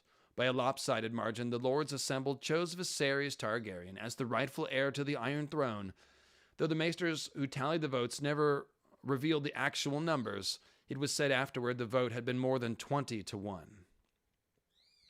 Strategic leak from the maesters. So King Jaehaerys had not attended, but when word of their verdict reached him, his grace thanked the lords for their service and gratefully conferred the style of Prince of Dragonstone upon his grandson Viserys. Storm's End and Driftmark accepted the decision, if grudgingly. The vote had been so overwhelming that even Laenor's father and mother saw they could not hope to prevail. In the eyes of many, the Great Council of 101 thereby established an iron precedent on matters of succession. Regardless of seniority, the Iron Throne of Westeros could not pass to a woman, nor through a woman to her male descendants. It can't touch any icky woman cooties at all. No cooties on the Iron Throne. That's the law. Sorry, I hope that's not offensive. Obviously, I'm being sarcastic here. Yeah. Cooties aren't real. In case you don't know that. So, 105 AC, Aemma Arryn, the wife of Viserys. So it's 4 years later, Viserys' wife dies. And here again, the Velaryons will be insulted and passed over one more time. Because why not? Once his mourning for his wife and son had run its course, the king moved swiftly to resolve the long-simmering issue of the succession. Disregarding the precedents set by King Jaehaerys in 92 and the Great Council in 101, Viserys declared his daughter Rhaenyra to be his rightful heir and named her Princess of Dragonstone. So here's the thing. When Aemma Arryn dies, this is Viserys' first wife. They only have one child, and that's Rhaenyra. So there's no sons. So when she dies, it's just King Viserys by himself with his one daughter, Rhaenyra. So that's why it said he has to address the long-simmering issue of succession. Who is his heir? It's not been said for the 4 years that he's been the king. He only had the daughter. People were just sitting around waiting for Aemma Arryn to have a son. Unfortunately, she died in childbirth, I believe. A lot of people died in childbirth. I could be getting that wrong, but I think she did. Point is, he names Rhaenyra his rightful heir in 105. He named her Princess of Dragonstone. In a lavish ceremony at King's Landing, hundreds of lords did obeisance to the realm's delight, that's Rhaenyra, as she sat at her father's feet at the base of the Iron Throne, swearing to honor and defend her right of succession.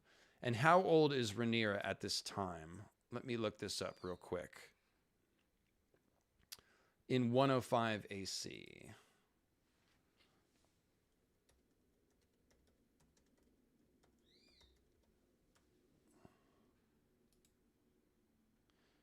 She's born in 97. So she is 8. So yeah, the realm's delight. She's a cute little princess. Cute little 8-year-old princess, and she's the heir, and everyone thinks it's really cute and fun, and everyone swears an oath, oh yes, even though this goes against all the precedents, we all agree it's definitely Rhaenyra, and all these lords swear to defend her claim. So this is Viserys realizes he's doing something that's kind of counter to precedent, and so in order to lock it up, he has this big ceremony and all the lords swear to defend her claim. This is very important. Now, Daemon is not happy. Daemon is the other potential heir at this point, right? That's Viserys' younger brother. So Viserys' wife dies. He only has a daughter. The only other person that can really inherit from Viserys' direct line, the next closest person would be Daemon, without hopping over to the Velaryon family line, which we'll get to in a second. So Daemon, basically for these 4 years, from 101 to 105, Daemon kind of thinks of himself as the heir. And some people think it might be Daemon. And then some people think it might be Rhaenyra. So when he names Rhaenyra his heir in 105, when Rhaenyra is 8, this is officially telling Daemon that he is second place. So this is insulting to Daemon. Daemon and Viserys have a lot of quarrels. They fight, they make it up, they fight, they make up. We'll get into that on the other stream. So Daemon storms off to Dragonstone at this time. Though Princess Rhaenyra had been proclaimed her father's successor, there were many in the realm who still hoped Viserys might father a male heir, for the young king was not yet 30. Get on it, Viserys. Get on it, buddy. Does that thing still work? Is your fish still floppy? Come on. So Grand Maester Runseter was the first to urge his grace to remarry, even suggesting a suitable choice. How about Lady Laina Velaryon? She's just turned 12. A fiery young maiden, freshly flowered, Lady Laina had inherited the beauty of a true Targaryen from her mother Rhaenys, and a bold, adventurous spirit from her father, the Sea Snake. As Lord Corlys loved to sail, Laina loved to fly, and had claimed for her own no less a mount than the mighty Vegar, the oldest and largest of the Targaryen dragons since the passing of the Black Dread in 94 AC. By taking the girl to wife, the king could heal the rift that had grown up between the Iron Throne and Driftmark, Runseter pointed out, and Laina would surely make a splendid queen. So, obviously she's 12, and, yikes, right? But what they would do in this situation is they would be betrothed, and then they probably wouldn't get around to trying to have kids until she's maybe like 16 or something like that. That's what happened with Jaehaerys and Alysanne. Oftentimes, the Targaryens are betrothed, before they're 10 or something, but that doesn't mean that they try to start having kids when they're 12. So even though it says freshly flowered, that doesn't mean that they're going to try to get a 12-year-old pregnant. That's not safe. The maesters are aware of that. The maesterly medical thinking, yeah, it's still cringe, it's whatever, it's medieval. In case you didn't know, in medieval times, as soon as a girl has hit puberty, she can get married off. We obviously have a different understanding now. We have, kids have a longer childhood now than they used to. So that's just one of those things you have to adjust for medieval times or whatever. But the point is, we're supposed to think about the politics here. They would be married. They would wait a few years to have kids. But the point is, he's less than 30 and she's 12. So there's no hurry. There's no hurry. And the point is that politically speaking, she would be a great candidate because this will fix all this crap with the Velaryons and Queen Rhaenys. It's, you know what I mean? So it would be Rhaenys' daughter. Not only that, she's a badass. She's clearly a badass. She claimed Vegar, the largest dragon of all, at age 13. So let's go to some Vegar artwork. I've heard that Vegar is going to be so big that his eyeball is going to be bigger than a whole person. Like a person standing next to his head, the eyeball is going to be bigger. So let me show you artwork that looks like that. That is what Vegar might look like. This piece of artwork is called Sons of Dragons by Mark Simonetti. I think that's supposed to be Maegor down here right by the jaw. But this gives you an idea, like Vegar is going to be the size of a castle. So feast your eyes on this for a second. I'm going to go grab Cleo. She's hit her limit of being in the room. Here, I'll expand the art so we can peep this in full glory. And let me make myself smaller for just a moment.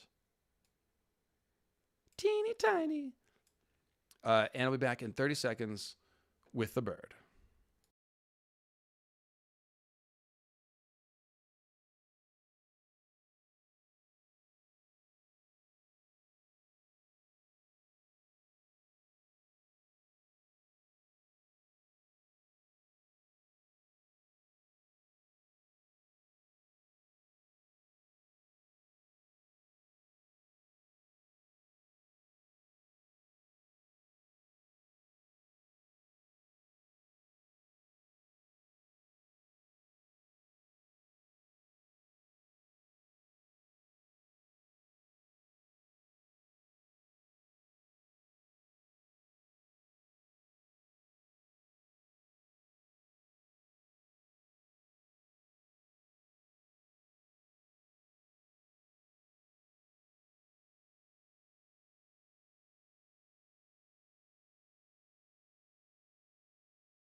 Yes, and we're back. Once again, thanks. If you're new to the channel, I'm sorry. There's a tiny bit of dead air here and there. I'm doing this thing by myself. I'm doing long streams, and sometimes I just gotta manage stuff. So I really do appreciate bearing with me. Hopefully you find the channel informative, action-packed, and all that stuff. Yeah, you know, get up, get a drink of water or something. Stretch your legs.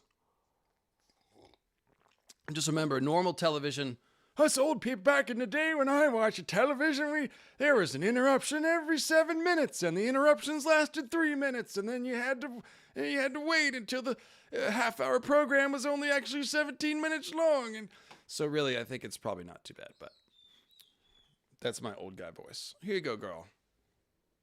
And can I get some Cleo emojis in the chat, please? Thank you. For my squishers. So, Viserys. So Laina would surely make a splendid queen, Runsitter pointed out.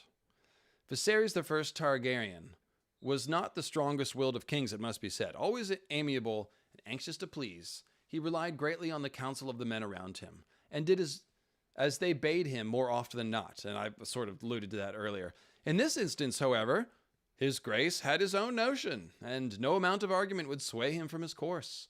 He would marry again, yes, but not to a 12-year-old girl, and not for reasons of state. Screw those Velaryons. Actually, don't screw them. Another woman had caught his eye. He announced his intention to wed Lady Alicent of House Hightower, the clever and lovely 18-year-old daughter of the king's hand, the girl who had read to King Jaehaerys as he lay dying. And by the way, I mentioned a couple times that the show might change some of the ages. I suspect that what it would make sense to do was to bring more people to an age where they can do a lot more stuff at the same time. Some of the history that's spread out over 30 years will be condensed down to like little period events so that they can show it all to you at once. So would not surprise me if they show, instead of 12-year-old Laina getting passed over, I bet it will be 18-year-old hot Laina getting passed over, because that makes it more controversial. And she's hot, by the way. Laina and Lenore are both hot. And so, yeah, you're just going to have to get used to that. And I've got some other pictures of the actors, too, since you can't see them too well here. This is Lenore. That's the older Lenore. This is young Lenore. So as you can see, there's not a lot of age difference here, really. So this would be mid-20s, and this will be teenage Lenore, you know. This is a picture of young Lenore in costume with young Rhaenyra. So you can see they're about the same age. We'll get to that in a minute. Yeah, so you can see, yeah, we'll get to that in a minute. This is the actress who's playing Laina, Savannah Stain. And please don't, guys, I'm an old guy calling 18-year-olds hot. Don't think I'm being creepy, or just, you know, I'm just saying, you know, people always evaluate the looks of the actors and the actresses. So yeah, these are hot people. Most people in Hollywood are hot, whatever. But yeah, she's going to be an interesting character. I mean, she rides Visenya's dragon, Vegar. And she looks like that. So she's going to be somebody that people talk about, no doubt. Here's Vegar in the dragon fight that begins the Dance of the Dragons. This is Aemond One Eye up here in the right corner. And this is Lucerys Strong. That is monstrous Vegar. Just incredibly monstrous beast. So there it is. So that's who Laina is. So like I said, when she gets passed over, probably she won't be 12. I guess she'll be a more obvious and compelling candidate, so that the insult to House Velaryon will be felt even more keenly. But I'm just guessing there. So in any case, the point is, Viserys marries Alicent instead. So nor was the sea snake pleased when word reached Driftmark. So again, it's starting to sound like a broken record. The sea snake wasn't happy when he found out what Viserys did, or what the throne did. House Velaryon had been passed over once again. His daughter Laina scorned just as his son Lenore had been scored by the Great Council and his wife by the old king back in 92 AC. Only Lady Laina herself seemed untroubled.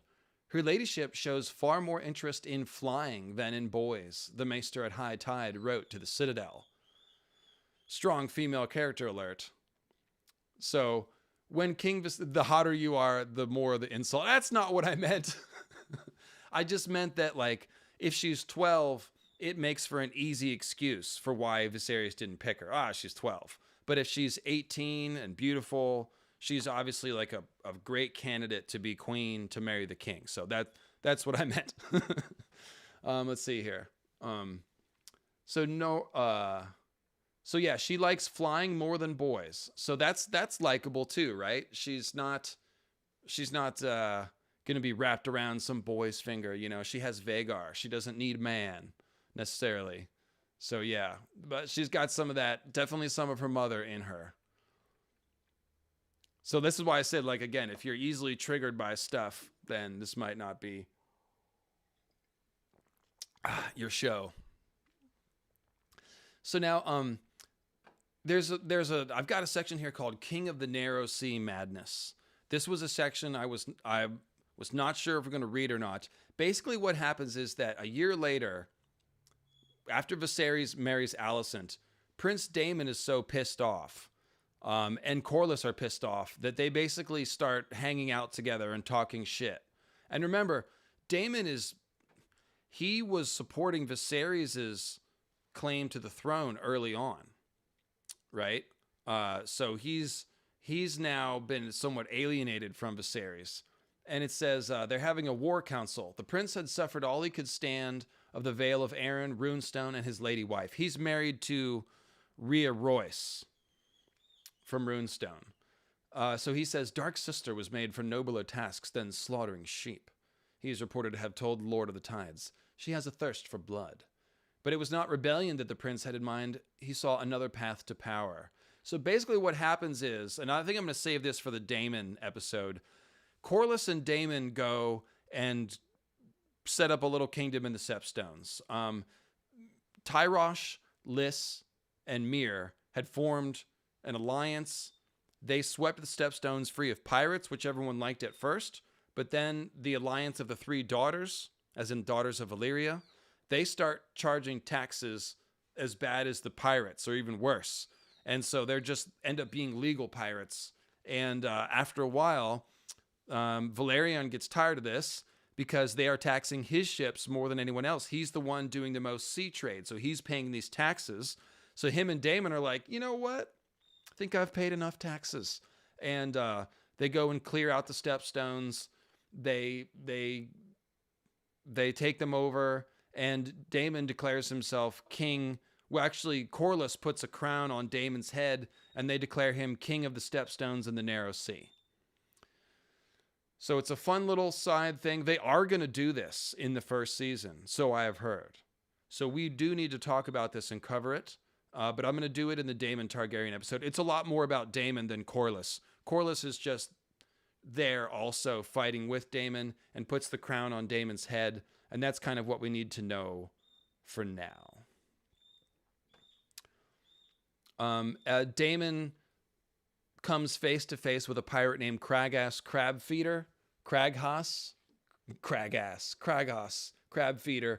He slew him single-handed and cut off his head with Dark Sister. I've got art for that. And it's right. Where is it? Where's the Crabfeeder? Here it is. So there's Daemon cutting off the head of a pirate. He's called the crab feeder because he would stake people out on the beach, and so the tide would drown them, and then the crabs would eat him. So he's mean. He's a mean pirate. Daemon killed him. Valyrian steel's very sharp. Then what happens is Daemon comes back and offers his throne up to Viserys. Because remember, he declared himself king. When they reconcile, he comes back and offers up the throne. I think I've got that here. Let's see. So the war goes on for 2 years, 3 years. They take control.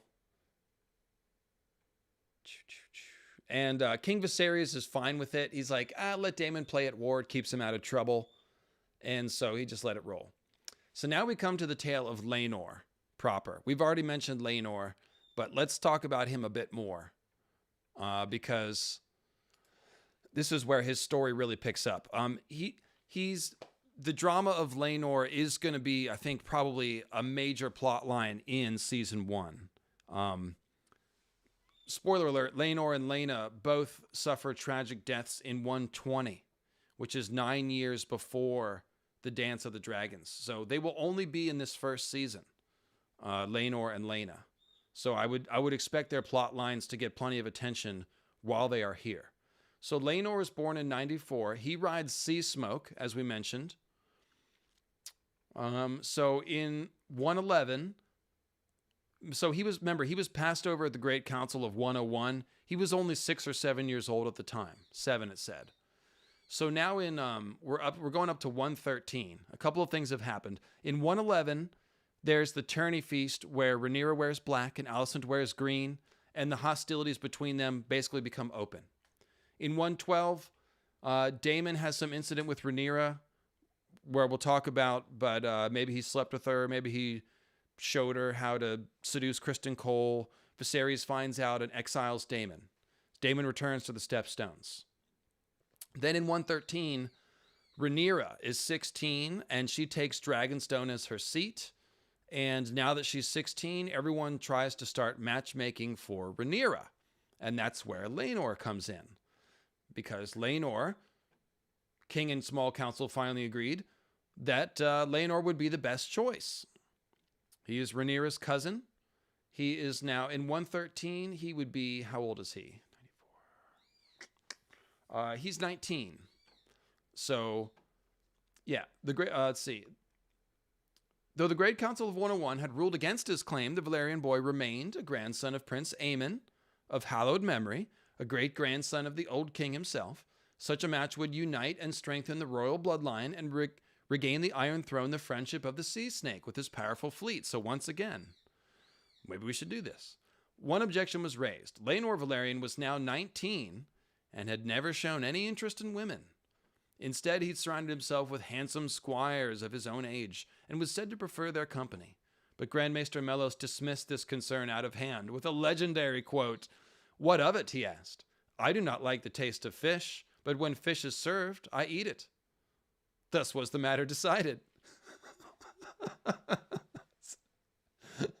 So, yeah. Basically, what happens is it's a political marriage. So it's essentially like it's Renly all over again. You know, Renly needs to marry Marjorie for political reasons, but it's basically known that Renly is gay, and that happens sometimes. If you in medieval history, it was actually pretty common that you'd have a political marriage, but each one of them might have other lovers, whether they're gay or straight. So that's not uncommon at all. And that's essentially what we've got here.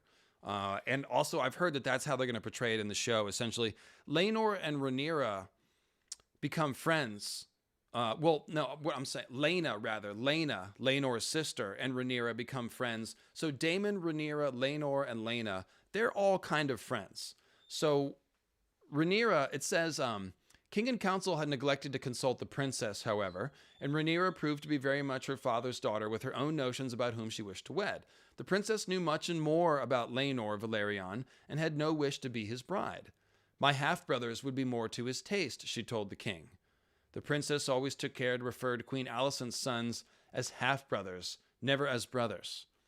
Though his grace reasoned with her, pleaded with her, shouted at her, and called her an ungrateful daughter, no words of his could budge her until the king brought up the question of succession. So he had to browbeat her, essentially.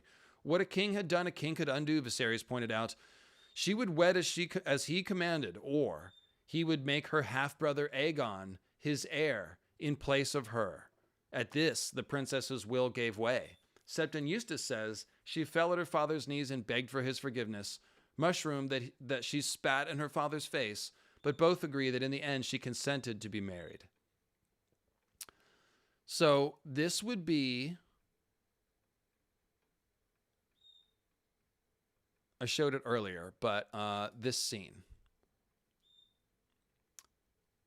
So this is about the age here. She's 16, he's 19.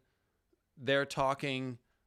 They maybe are about to be engaged or something like that. You can tell this is right around the time when they'd be getting married. So, like I said, a political marriage. They're not in love with each other. They both are actually in love with other people, as it turns out.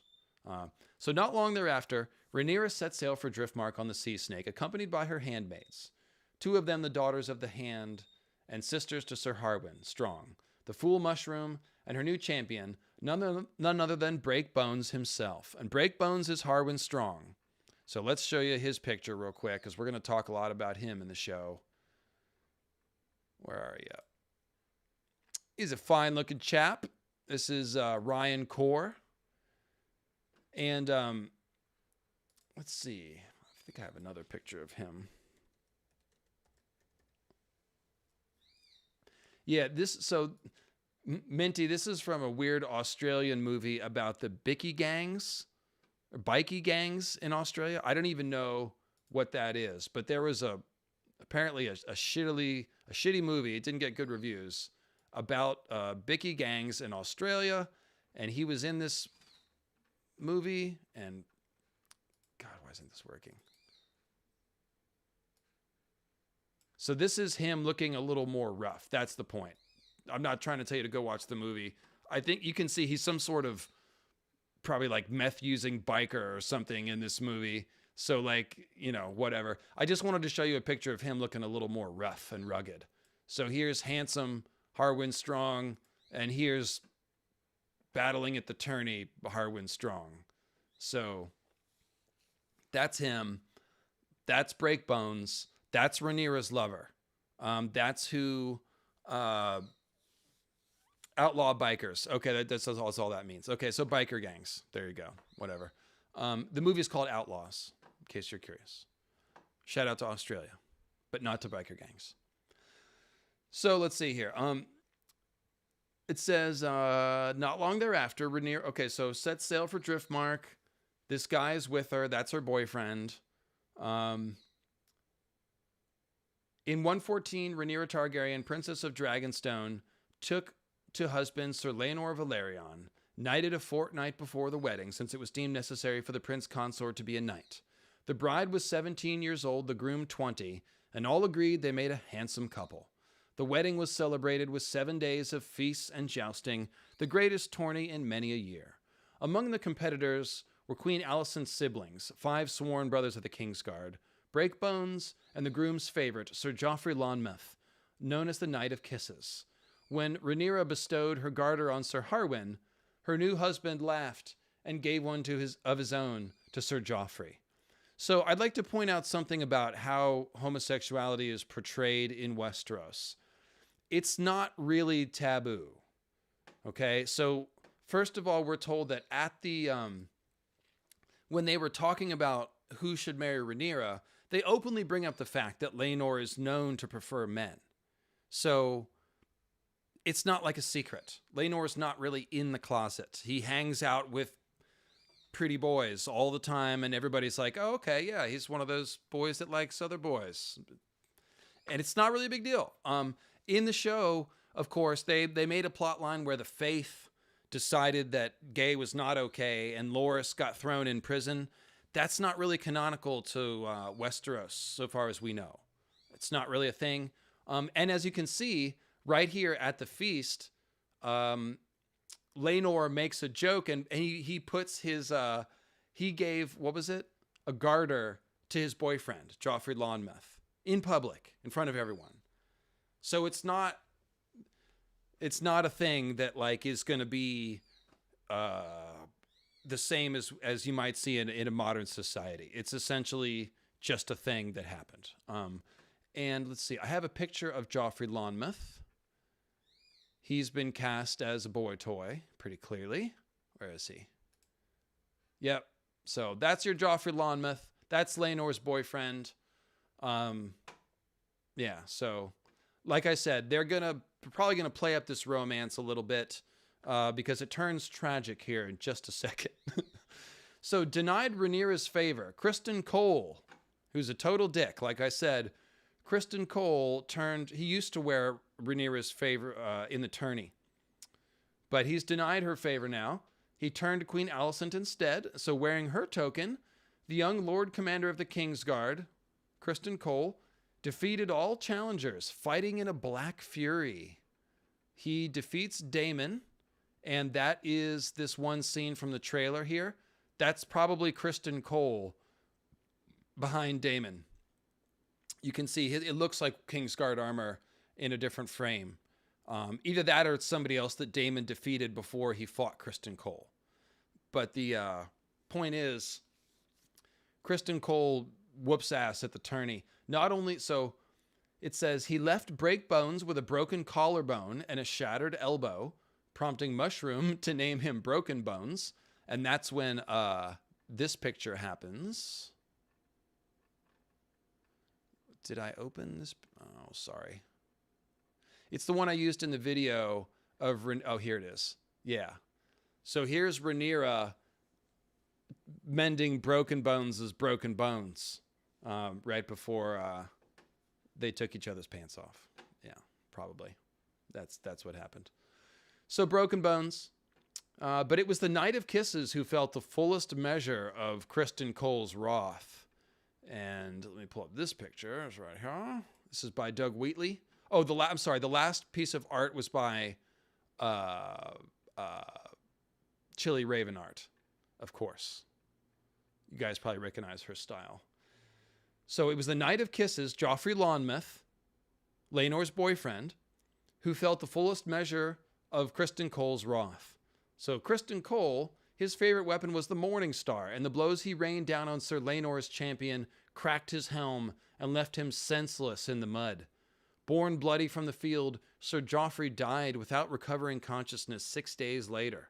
Mushroom tells us that Sir Laenor spent every hour of those days at his bedside and wept bitterly when the stranger claimed him. So this is going to be a tragic scene that they're going to deal with for sure. King Viserys was most wroth as well. A joyous celebration had become an occasion of grief and recrimination. It was said that Queen Alicent did not share his displeasure. However, soon after, she asked that Kristen Cole be made her personal protector. So that's quite the insult that Alicent is dealing to Team Black, essentially. Like, oh, you just dealt a horrifically tragic blow to loved ones of my enemies, so why don't you come and be my sworn sword? So the coolness between the king's wife and the king's daughter was plain for all to see. Even envoys from the free cities made note of it in letters sent back to Pentos, Bravos, and Old Volantis. And by the way, I see that a couple people have sent in PayPals. Thank you very much. I will stop and answer those questions at a certain point. Let me actually make sure that they're not trying to comment on what we're talking about right now. 1 second here. Just let this update. So it says, Sir Lenore returned to Driftmark thereafter, leaving many to wonder if his marriage had ever been consummated. The princess remained at court, surrounded by her friends and admirers. Sir Kristen Cole was not amongst them, having gone over entirely to the Queen's party, the Greens, but the massive and redoubtable Breakbones, or Broken Bones, as Mushroom had it, filled his place, becoming the foremost of the Blacks, ever at Rhaenyra's side at feast and ball and hunt. Her husband raised no objections. Sir Laenor preferred the comforts of high tide, where he soon found a new favorite in a household knight named Sir Carl Corey. From Stephanie, just a donation. Thank you, Stephanie. Cool. All right. And by the way, you can support the program with the PayPal link, which is in the description below the video somewhere down here. Down where my floor is where the description is. Okay. So thereafter, he joined his wife, and this is Lenore joining Rhaenyra, his wife, for important court events where his presence was expected. Sir Lenore, although he spent most of his days apart from the princess, Septon Eustace says they shared a bed no more than a dozen times. Mushroom concurs, but adds that Carl Corey oft shared the bed as well. It aroused the princess to watch the men disporting with one another, he tells us. Disporting. What the fuck kind of euphemism is that? And from time to time, the two would include her in their pleasures. And again, this is the Mushroom version. He always has the salacious version of everything. Yet Mushroom contradicts himself, for elsewise in his testimony he claims that the princess would leave her husband with his lover on such nights and seek her own solace in the arms of Harwin Strong. Whatever the truth of these tales, it was soon announced that the princess was with child. Born in the waning days of 114 AC, the boy was a large, strapping lad with brown hair, brown eyes, and a pug nose. Sir Lenore had the aquiline nose, silver white hair, and purple eyes that bespoke his Velaryon blood. Laenor's wish to name the child Joffrey was overruled by his father, so Laenor wanted to name it after his dead boyfriend. Corlys is like, no, you can't do that. Instead, the child was given a traditional Velaryon name, which is Jacaerys, and friends would call him Jace. The court was still rejoicing over the birth of the princess's child when her stepmother, Queen Alicent, also went into labor, delivering Viserys his third son, Daeron, whose coloring, unlike that of Jace, testified to his dragon blood. By royal command, the infants Jace and Daeron shared a wet nurse until weaned. It was said the king hoped to prevent any enmity between the two boys by raising them as milk brothers. If so, his hopes proved to be sadly forlorn. Indeed. And that brings us to Laina Velaryon, whom I've already mentioned, claimed Vegar at age of 13. She rode him, though, at 13 and continued to ride. And she, let's see, her story begins really here in 115 AC. And this is a couple of years after her brother has married Rhaenyra. Basically, Daemon Targaryen's wife dies, and there's potentially foul play involved in this. She fell off her horse while hunting, and Daemon totally didn't want to be married to her, so we'll have to see what they do with that in the show. So a year later, in 115 AC, there became a tragic mishap of the sorts that shapes the destiny of kingdoms. The bronze bitch, quote unquote, that's what Daemon called her, of Runestone, Lady Rhea Royce, fell from her horse while hawking and cracked her skull upon a stone. She lingered for 9 days before finally feeling well enough to leave her bed, only to collapse and die within an hour of rising. So definitely some hemorrhaging going on there. A raven was duly sent to Storm's End, and Lord Baratheon dispatched a messenger by ship to Bloodstone, where Prince Daemon was still struggling to defend his meager kingdom against the men of the Triarchy and their Dornish allies. And Bloodstone is an island in the Stepstones, of course. And yes, yeah, Espalier is wondering if the word disporting somehow implies not hetero. I have no idea. No idea. Let's see here. Let me go to... What picture should I put up? Oh, let me show you a couple I skipped over. This is Viserys at one of these feasts. I forget which, but, Viserys is kind of jolly. He's a little bit round and pleasant. I'll talk about him more later, but this is kind of... He's a happy king. He doesn't want any problems. Here's Mushroom and Viserys. This is Rhaenyra as a kid. The Realm's Delight, 8-year-old Rhaenyra, if you will. 5-year-old Rhaenyra, something like that. And there's Mushroom, the fool. Let's showed you that one. And we'll leave it here since we're talking about Daemon. So let's see. He's still struggling to defend his meager kingdom. So Daemon flew at once for the Vale, quote, to put his wife to rest, he said, though more like it was in the hopes of laying claim to her lands, castles, and incomes. In that he failed. Runestone passed instead to Lady Rhea's nephew, and when Daemon made appeal to the Eyrie, not only was his claim dismissed, Lady Jane warned him that his presence in the Vale was unwelcome. So this reminds us of Peter Baelish a little bit, when the Lords Declarant came up to the Eyrie and were like, yeah, Peter, you know what, you married... We know you married Lysa Tully, but, we don't really buy that. It didn't last very long, and, you're not taking over for her. Sorry. And then Peter outwitted them, obviously, but it's the same sort of dynamic here, where Daemon ignored his wife, talked shit about her, he was never there, and now he wants to show up after she's died and claim some part of her property. They're like, no, Sorry, dude. Sorry. And that's important because of what happens next. Flying back to the Stepstones afterward, Prince Daemon landed at Driftmark to make a courtesy call upon his erstwhile partner in conquest, the Sea Snake, and his wife, the Princess Rhaenys. High Tide was one of the few places in the Seven Kingdoms where the king's brother, Daemon, could be confident that he would not be turned away. There his eye fell upon Lord Corlys's daughter, hey now, Laina, a maid of 22, tall, slender, and surpassingly lovely. Even Mushroom was taken with her beauty, writing that she was, quote, almost as pretty as her brother. Hey, thanks, Morley. That's super generous of you. It's always nice to earn the Morley donation of blessing. Thank you. And yeah, man, I'm doing my thing. Doing my thing over here. So Laina's 22 now. So this could also be the point at which they're depicting her in this picture here. It's hard to say. But let's see here. She has a great mane of silver gold ringlets that fell down past her waist. Laina had been betrothed from the age of 12 to a son of a sea lord of Braavos, but the father had died before they could be wed, and the son proved a wastrel and a fool, squandering his family's wealth and power before turning up on Driftmark.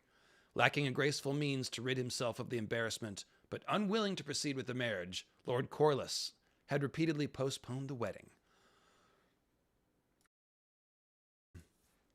So you picture how this is going. Dude is like, when can I marry the princess? And Lord Corlys is all, I was just thinking about where the best place to have the wedding is. Yeah, and I'm scouting out locations right now. Yeah, that's it. We're scouting locations like next year. Well, it's just not the right season. It's the weather's not very good right now. So maybe next summer. Yeah, that would be good. I'm going on a voyage for a few months. Maybe you guys can get married when I get back. That's it. When I get back. So he puts them off and off and off.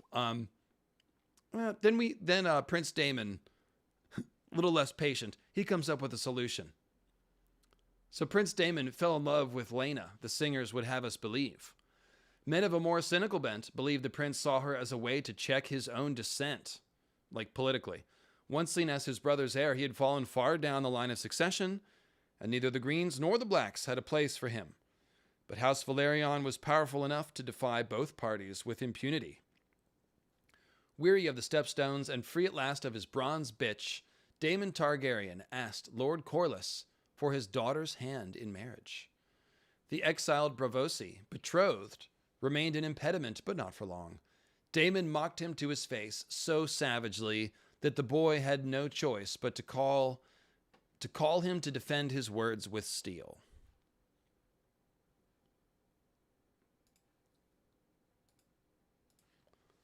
And this also could be the sword fight that we saw with Daemon. It could also be this. No, that's not the picture I want. I want this one. This is the kind of asshole that we're talking about.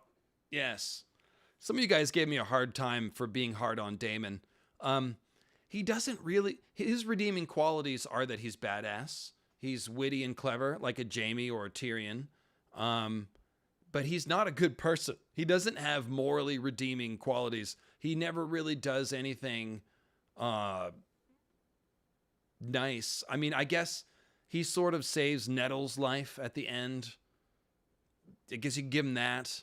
But really, I just want to point out, like, this is a dark character. This is nobody you want to be friends with. He's charismatic, but he's very, very flawed. And he's basically always going to be doing mean ass shit. So just keep that in mind. I like him. He's a great character. You just don't expect a redemption arc is all I'm saying. There's no redemption arc here. So, let's see here. He really is the Jaime of this story, but without a redemption arc. Like, there'll be times when we might agree with his decision making, but it doesn't make him necessarily a nice person It doesn't mean that he's ever trying to do the right thing for the sake of it being right. So, let's see here. So the exiled Braavosi betrothed remained an impediment, but not for long. Actually, let me take quick 420 here. I've sailed past. It's 520. I'm overdue. So here's the funky music one more time. I'll be right back.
And we're back.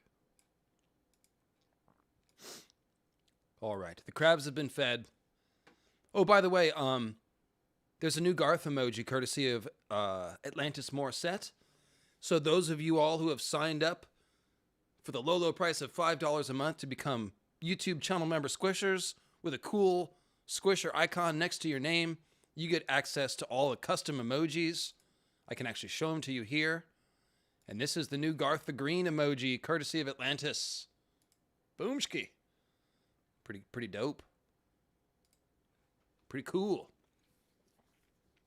So there.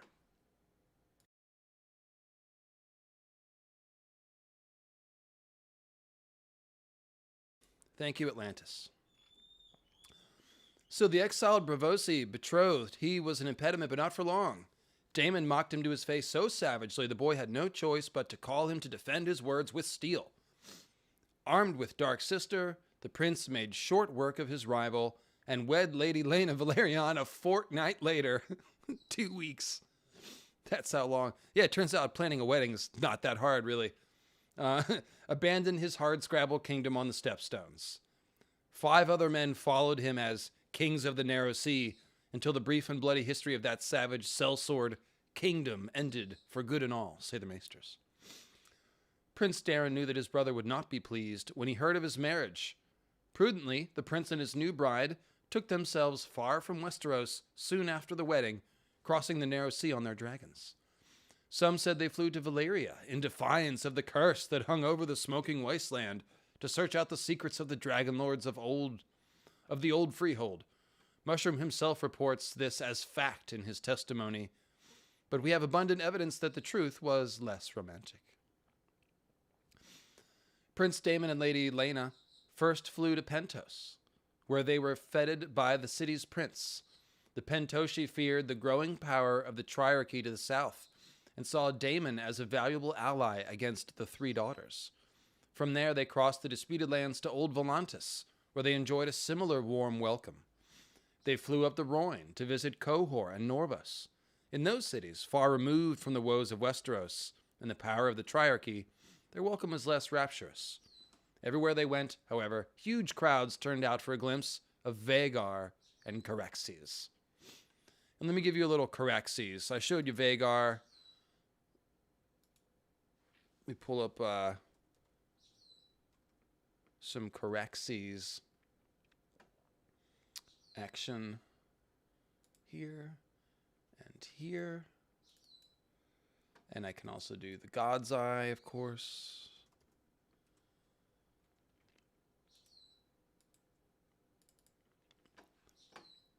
All right.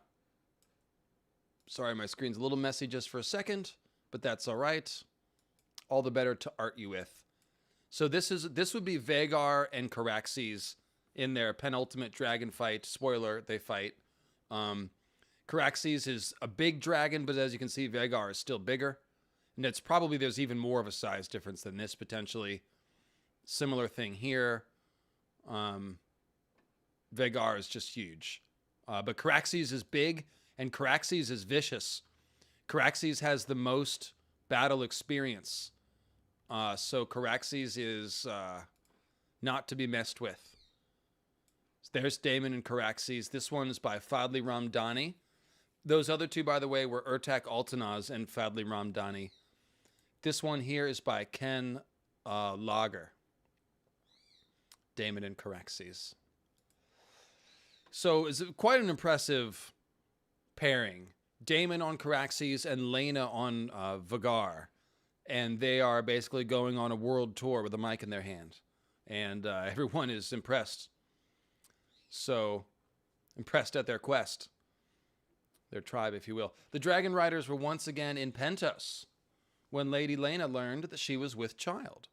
Eschewing further flight, Prince Daemon and his wife settled in a manse outside the city walls as a guest of a Pentoshi magister until such time as the babe was born.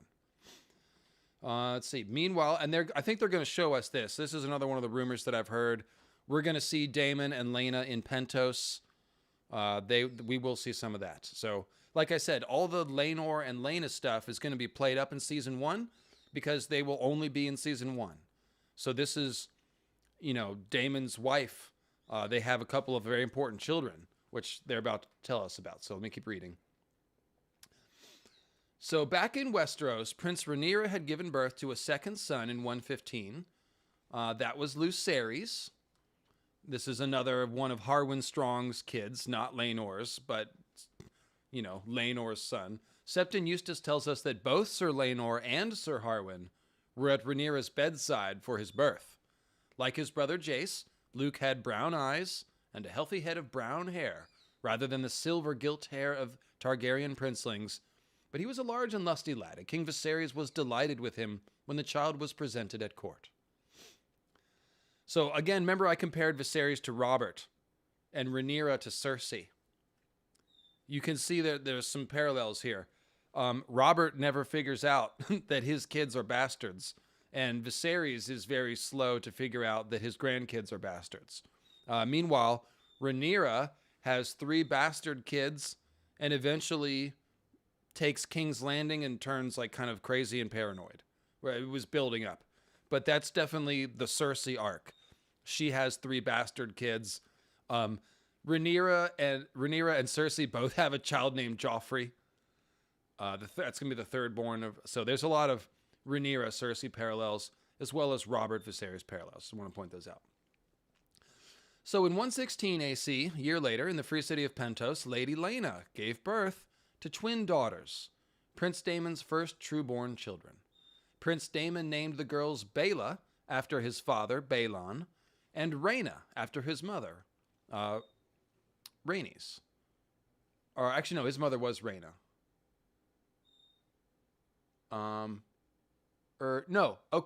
Rhaena is named after Laena's mother, Rhaenys, the queen who never was. That's what it is. Okay. The babes were small and sickly, alas, but both had fine features, silver white hair, and purple eyes. When they were and you notice the skin color is never mentioned. The hallmark Velaryon looks are in fact the eyes and the hair and the facial features. The light skin is not really a part of it. There's like one comment saying that often the Dragon Lords were pale of skin, and there are some in particular, like Nerys, who are described as being very pale. But we've also seen that Targaryens intermarry with like the Dornish, and then you get Baelor Breakspear, who has darker looks, kind of swarthier Mediterranean looks, kind of like me, perhaps. I'm Italian, so I have a little bit of that darker look. Not too dark, but you know what I'm saying.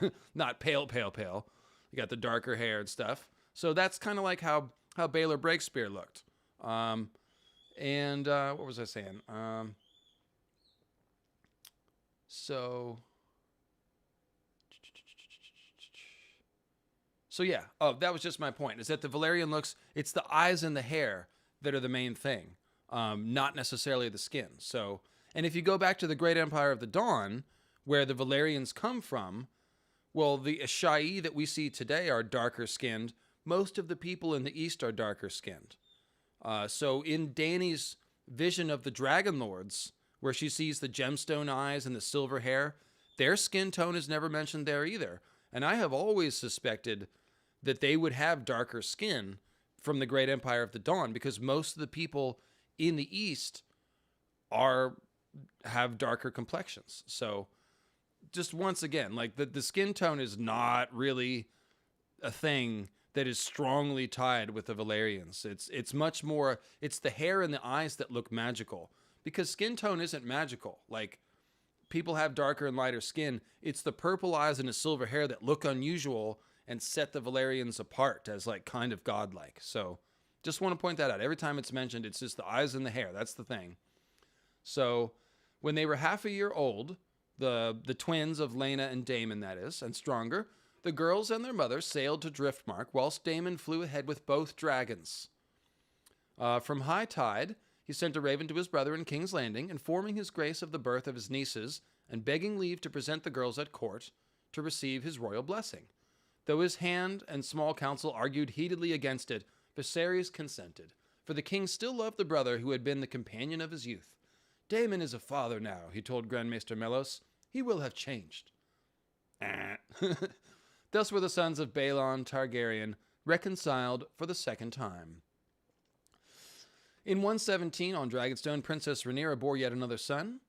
Sir Lenore was at last permitted to name a child after his fallen friend, Sir Joffrey Lonmouth. Joffrey Velaryon was big and red-faced and healthy as his brothers, but like them he had brown eyes, brown hair, and features that some at court called common. The whispering began again. Amongst the Greens it was an article of faith that the father of Rhaenyra's sons was not her husband Lenore, but her champion Harwin Strong. Mushroom says as much in his testimony, and Grand Maester Mellos hints at it, while Septon Eustace raises the rumors only to dismiss them.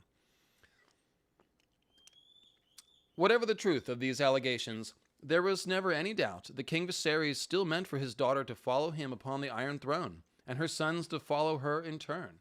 By royal decree, each of the Velaryon boys, was presented with a dragon's egg whilst in the cradle.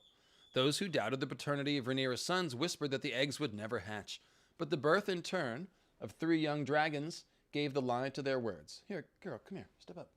Let me pet you over here. Here, step down. So yeah, they hatched. The hatchlings were named Vermax, Arax, and Taraxes. And Septon Eustace tells us that his grace sat Jace upon his knee atop the Iron Throne as he was holding court, and was heard to say, "One day, lad, all this will be yours. All that you can see. All the hills and I don't want land." Oh, I'm sorry, that's a Monty Python skit. No, he sat him on his, it said, "One day this will all be your seat, lad." So, same energy. Whilst Princess Rhaenyra misliked her stepmother, Queen Alicent, she became fond, and more than fond, of her good sister, Lady Laina. With Driftmark and Dragonstone so close, and remember, they're right next to each other, Driftmark and Dragonstone. So they oft visited with the princess. Daemon and Laina oft visited with Rhaenyra, and her with them. Many a time they flew together on their dragons, and the princess's she-dragon Syrax produced several clutches of eggs.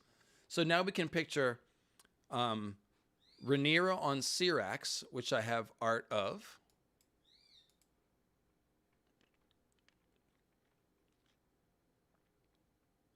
Somewhere. Where are you?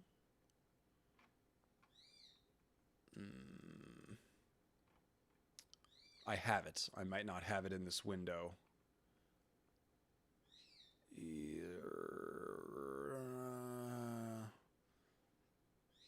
Here's a cool picture of Visenya, though. This is by Burkan Ozcan. This might be the greatest piece of A Song of Ice and Fire fan art ever. I will pull up the Rhaenyra and Syrax real quick. But yeah, I haven't had a good opportunity to show this one off, so feast your eyes. I mean, that is just that's I hope they get around to doing the conquest after they're done with the Dance of the Dragons. That would be cool. That'd be cool if, like, you know, because they originally didn't say which section of Fire and Blood they were going to adapt. So maybe they go 5 seasons to do the dance or something. Maybe they shift and do the conquest. Because good Lord, I mean, all right, sorry, I'll get back to the program here.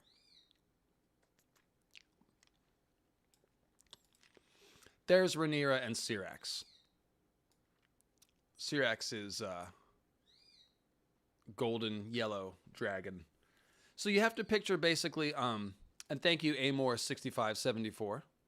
You have to picture essentially Rhaenyra on Syrax, Daemon on Caraxes, and Laina on Vegar. And maybe Lenore and Sea Smoke come once in a while too. But they're basically just sort of flying around on dragons around the Narrow Sea, being happy. You know, the 80s songs that played during the 80s movies montages are playing. It's like Cheers or something, you know, they're having a good time. It's never-ending story music might be playing, and all is well. They're just a couple of young dragon lords flying around and being hot and horny and doing dragon lord things. So it says, in 118, with the blessing of King Viserys, Rhaenyra announced the betrothal of her 2 eldest sons, that would be Jace and Lucerys, to the daughters of Prince Daemon and Lady Laina, which would be Baela and Rhaena. Jacaerys was 4 and Lucerys 3, and the girls were only 2. In 119 AC, when Laina found she was with child again, Rhaenyra flew to Driftmark to attend her during the birth. So they're besties, you guys, Rhaenyra and Laina. And so it was that the princess was at her good sister's side on the 3rd day of that accursed year of 120 AC, the year of the Red Spring. Dun, dun, dun. Yeah. Happiness never lasts. A day and a night of labor left Alyssa Velaryon pale and weak, but finally she gave birth to the son that Prince Daemon had so long desired. But the babe was twisted and malformed and died within the hour. It's not clear if that's a dragon baby or not. Rhaenyra and Daemon have a lizard baby proper a little bit later. So this could be a lizard baby. It's not said. It just says twisted and malformed. Hard to say. So, nor did his mother long survive him. Her grueling labor had drained all of Lady Laina's strength, and grief weakened her still further, making her helpless before the onset of childbed fever. As her condition steadily worsened, despite the best efforts of Driftmark's young maester, Prince Daemon flew to Dragonstone and brought back Princess Rhaenyra's own maester, an older and more experienced man renowned for his skills as a healer. Sadly, Maester Gerardus came too late. After 3 days of delirium, Lady Laina passed from this mortal coil. Get ready for the knife twist. She was but 27. During her final hour, it is said, Lady Laina rose from her bed, pushed away the septas praying over her, and made her way from her room, intent on reaching Vegar, that she might fly one last time before she died. Her strength failed her on the tower steps, however, and it was there that she collapsed and died. Her husband, Prince Daemon, carried her back to her bed. Afterward, Mushroom tells us, Princess Rhaenyra sat vigil with him over Lady Laina's corpse and comforted him in his grief. So it sounds like Daemon and Laina did have a real relationship. And it kind of makes sense. This is the kind of person that could impress Daemon. She rides the biggest dragon, total badass, you know. It makes sense that they actually had, probably this, Daemon and Mysaria had a genuine connection too, because Daemon was sleeping with Mysaria way before this and went back to her later. So they seem to have, I don't know if I'd call it love, but Daemon and Mysaria have some sort of understanding so that they can be part, even after they're not sleeping with each other, they work together. But we'll talk about Mysaria and Daemon in a different one. But definitely it seems like Daemon and Laina are going to be a real love story. I could see them humanizing Daemon more up to this point, making Daemon more likable and less of a jerk until after this part. Okay? After this part, then maybe we see Daemon turn dark. But we'll see how they handle it. In any case, Lady Laina's death was the first tragedy of 120 AC, but it would not be the last. For this was to be the year when many of the long-simmering tensions and jealousies that had plagued the Seven Kingdoms finally came to a boil, a year when many and more would have reason to wail and grieve and rend their garments, though none more than the sea snake, Lord Corlys Velaryon. And now we'll go to... See, this is... Now you get this picture. This picture is probably after the death of Laina or Lenore, which is coming next. So it said, the Lord and Lady of the Tide, Lord of the Tides and his lady were still in mourning for their beloved daughter when the stranger came again to carry off their son. Sir Lenore Velaryon, husband to the Princess Rhaenyra, and the putative father of her children, was slain whilst attending a fair in Spice Town, stabbed to death by his friend and companion, Sir Carl Corey. So that was his most recent lover. It said the two men had been quarreling. Really, George? Carl Corey was quarreling? Okay, George. The Winds of Winter isn't out because he was sitting there working on this. Carl Corey was quarreling. Oh, it's brilliant. I've got it. Stabbed to death by his friend. So the two men had been quarreling loudly before blades were drawn. Merchants at the fair told Lord Velaryon when he came to collect his son's body. Corey had fled by then, wounding several men who tried to hinder him. Some claimed a ship had been waiting for him offshore. He was never seen again. The circumstances of the murder remain a mystery to this day. Grand Maester Mellos writes only that Sir Lenore was killed by one of his own household knights after a quarrel.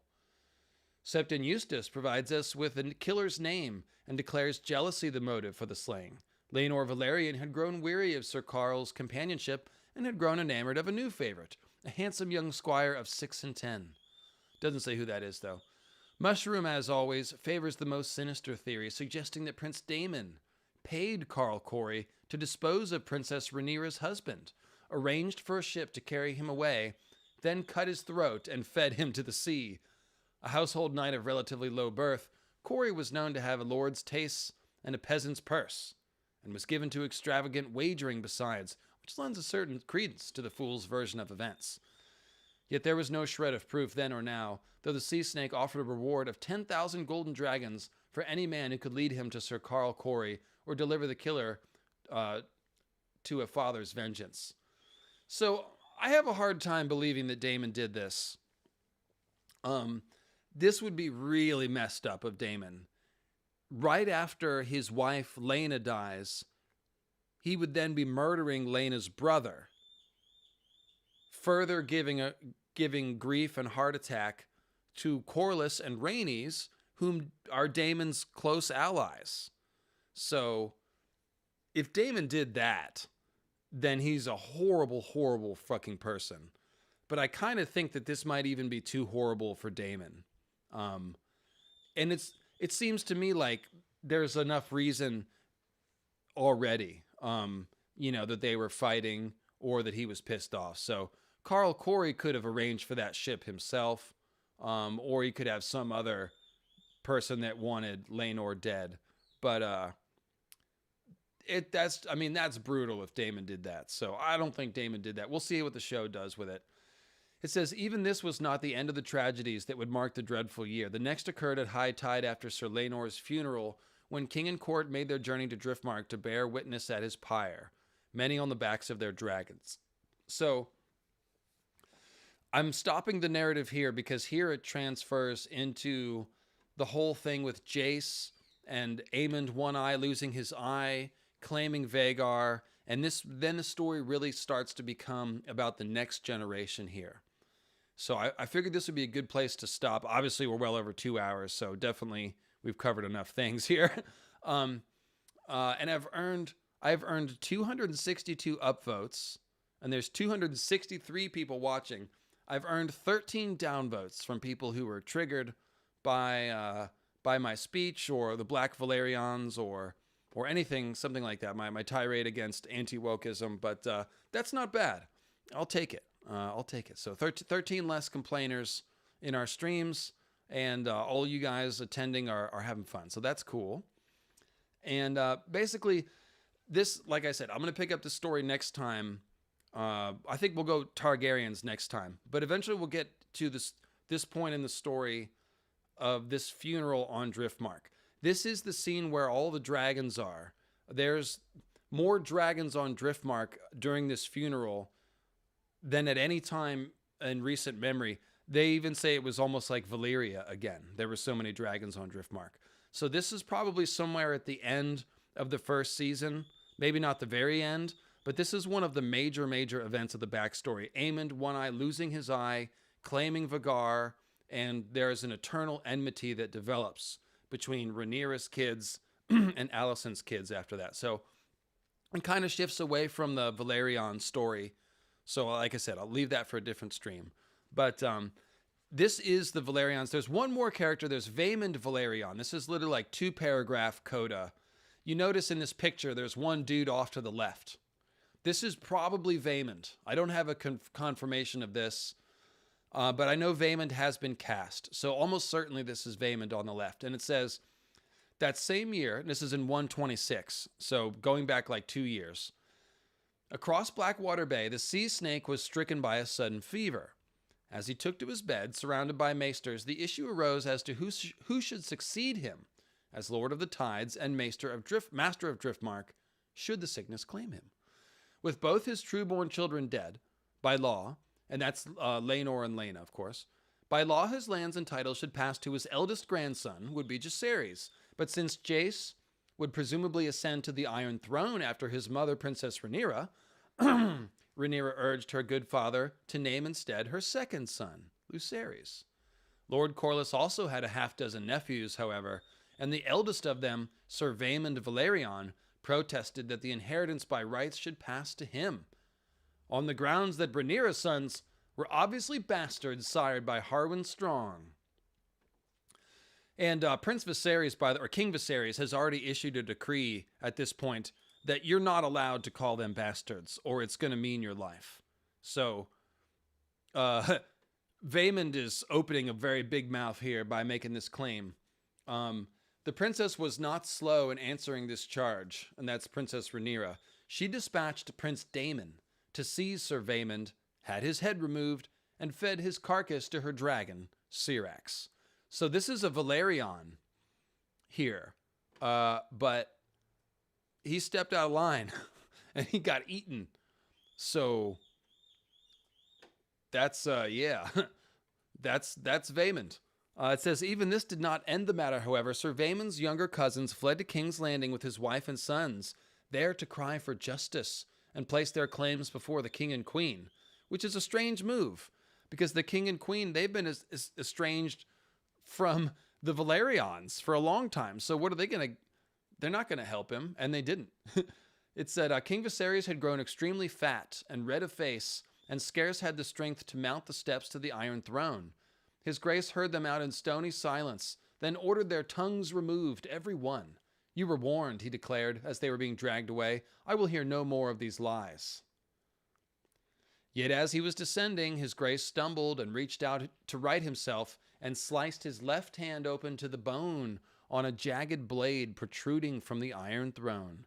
Though Grand Maester Mellos washed the cut out with boiled wine and bound up the hand with strips of linen soaked in healing ointments, fever soon followed, and many feared the king might die.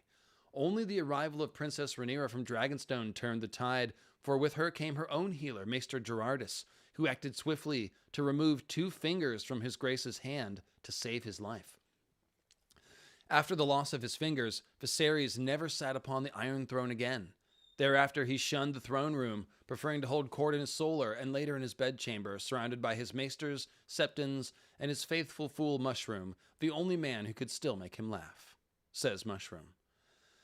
So what that means is that, so this is this whole Iron Throne thing. If you're not supposed to sit on the Iron Throne, then you might get cut. We've seen that a few times. Joffrey cuts his hand.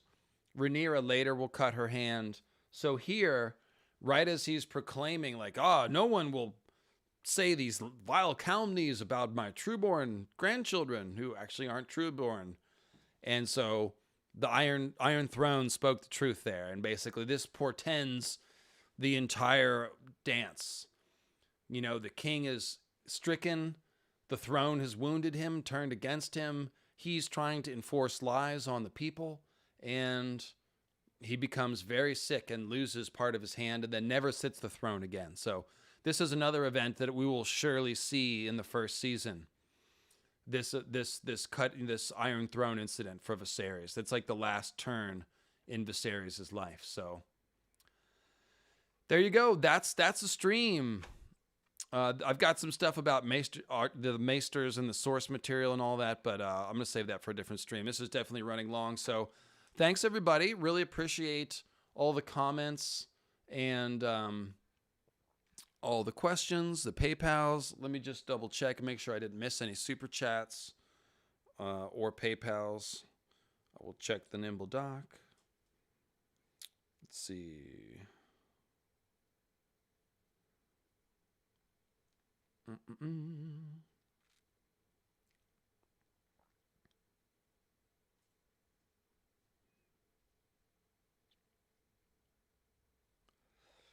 Beep, beep, beep, beep, beep, beep, beep. Yep. Morley got that one. Michael James. Yep. Cool. Got them all. Somehow I was on top of it.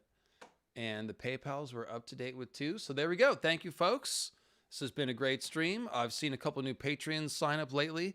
I am way overdue for patron names. Please don't cancel your subscription. I owe nicknames to several people. I'm doing that this week. For sure. I was going to do it on Friday, actually, but I stopped and once I saw the new photos, I wanted to put this video out, which I did. But yes, I owe you guys some credit and some thanks, so I'll get on that and update the patron names. So thank you guys for supporting. Am I over 42,000 subs? Look at that. That's amazing. Well, that's lovely. So yes, thanks. I hope you guys enjoyed the stream. Hope you guys have a better understanding of House Velaryon and are looking forward to the role that they'll play, because you can see there are some exciting characters here.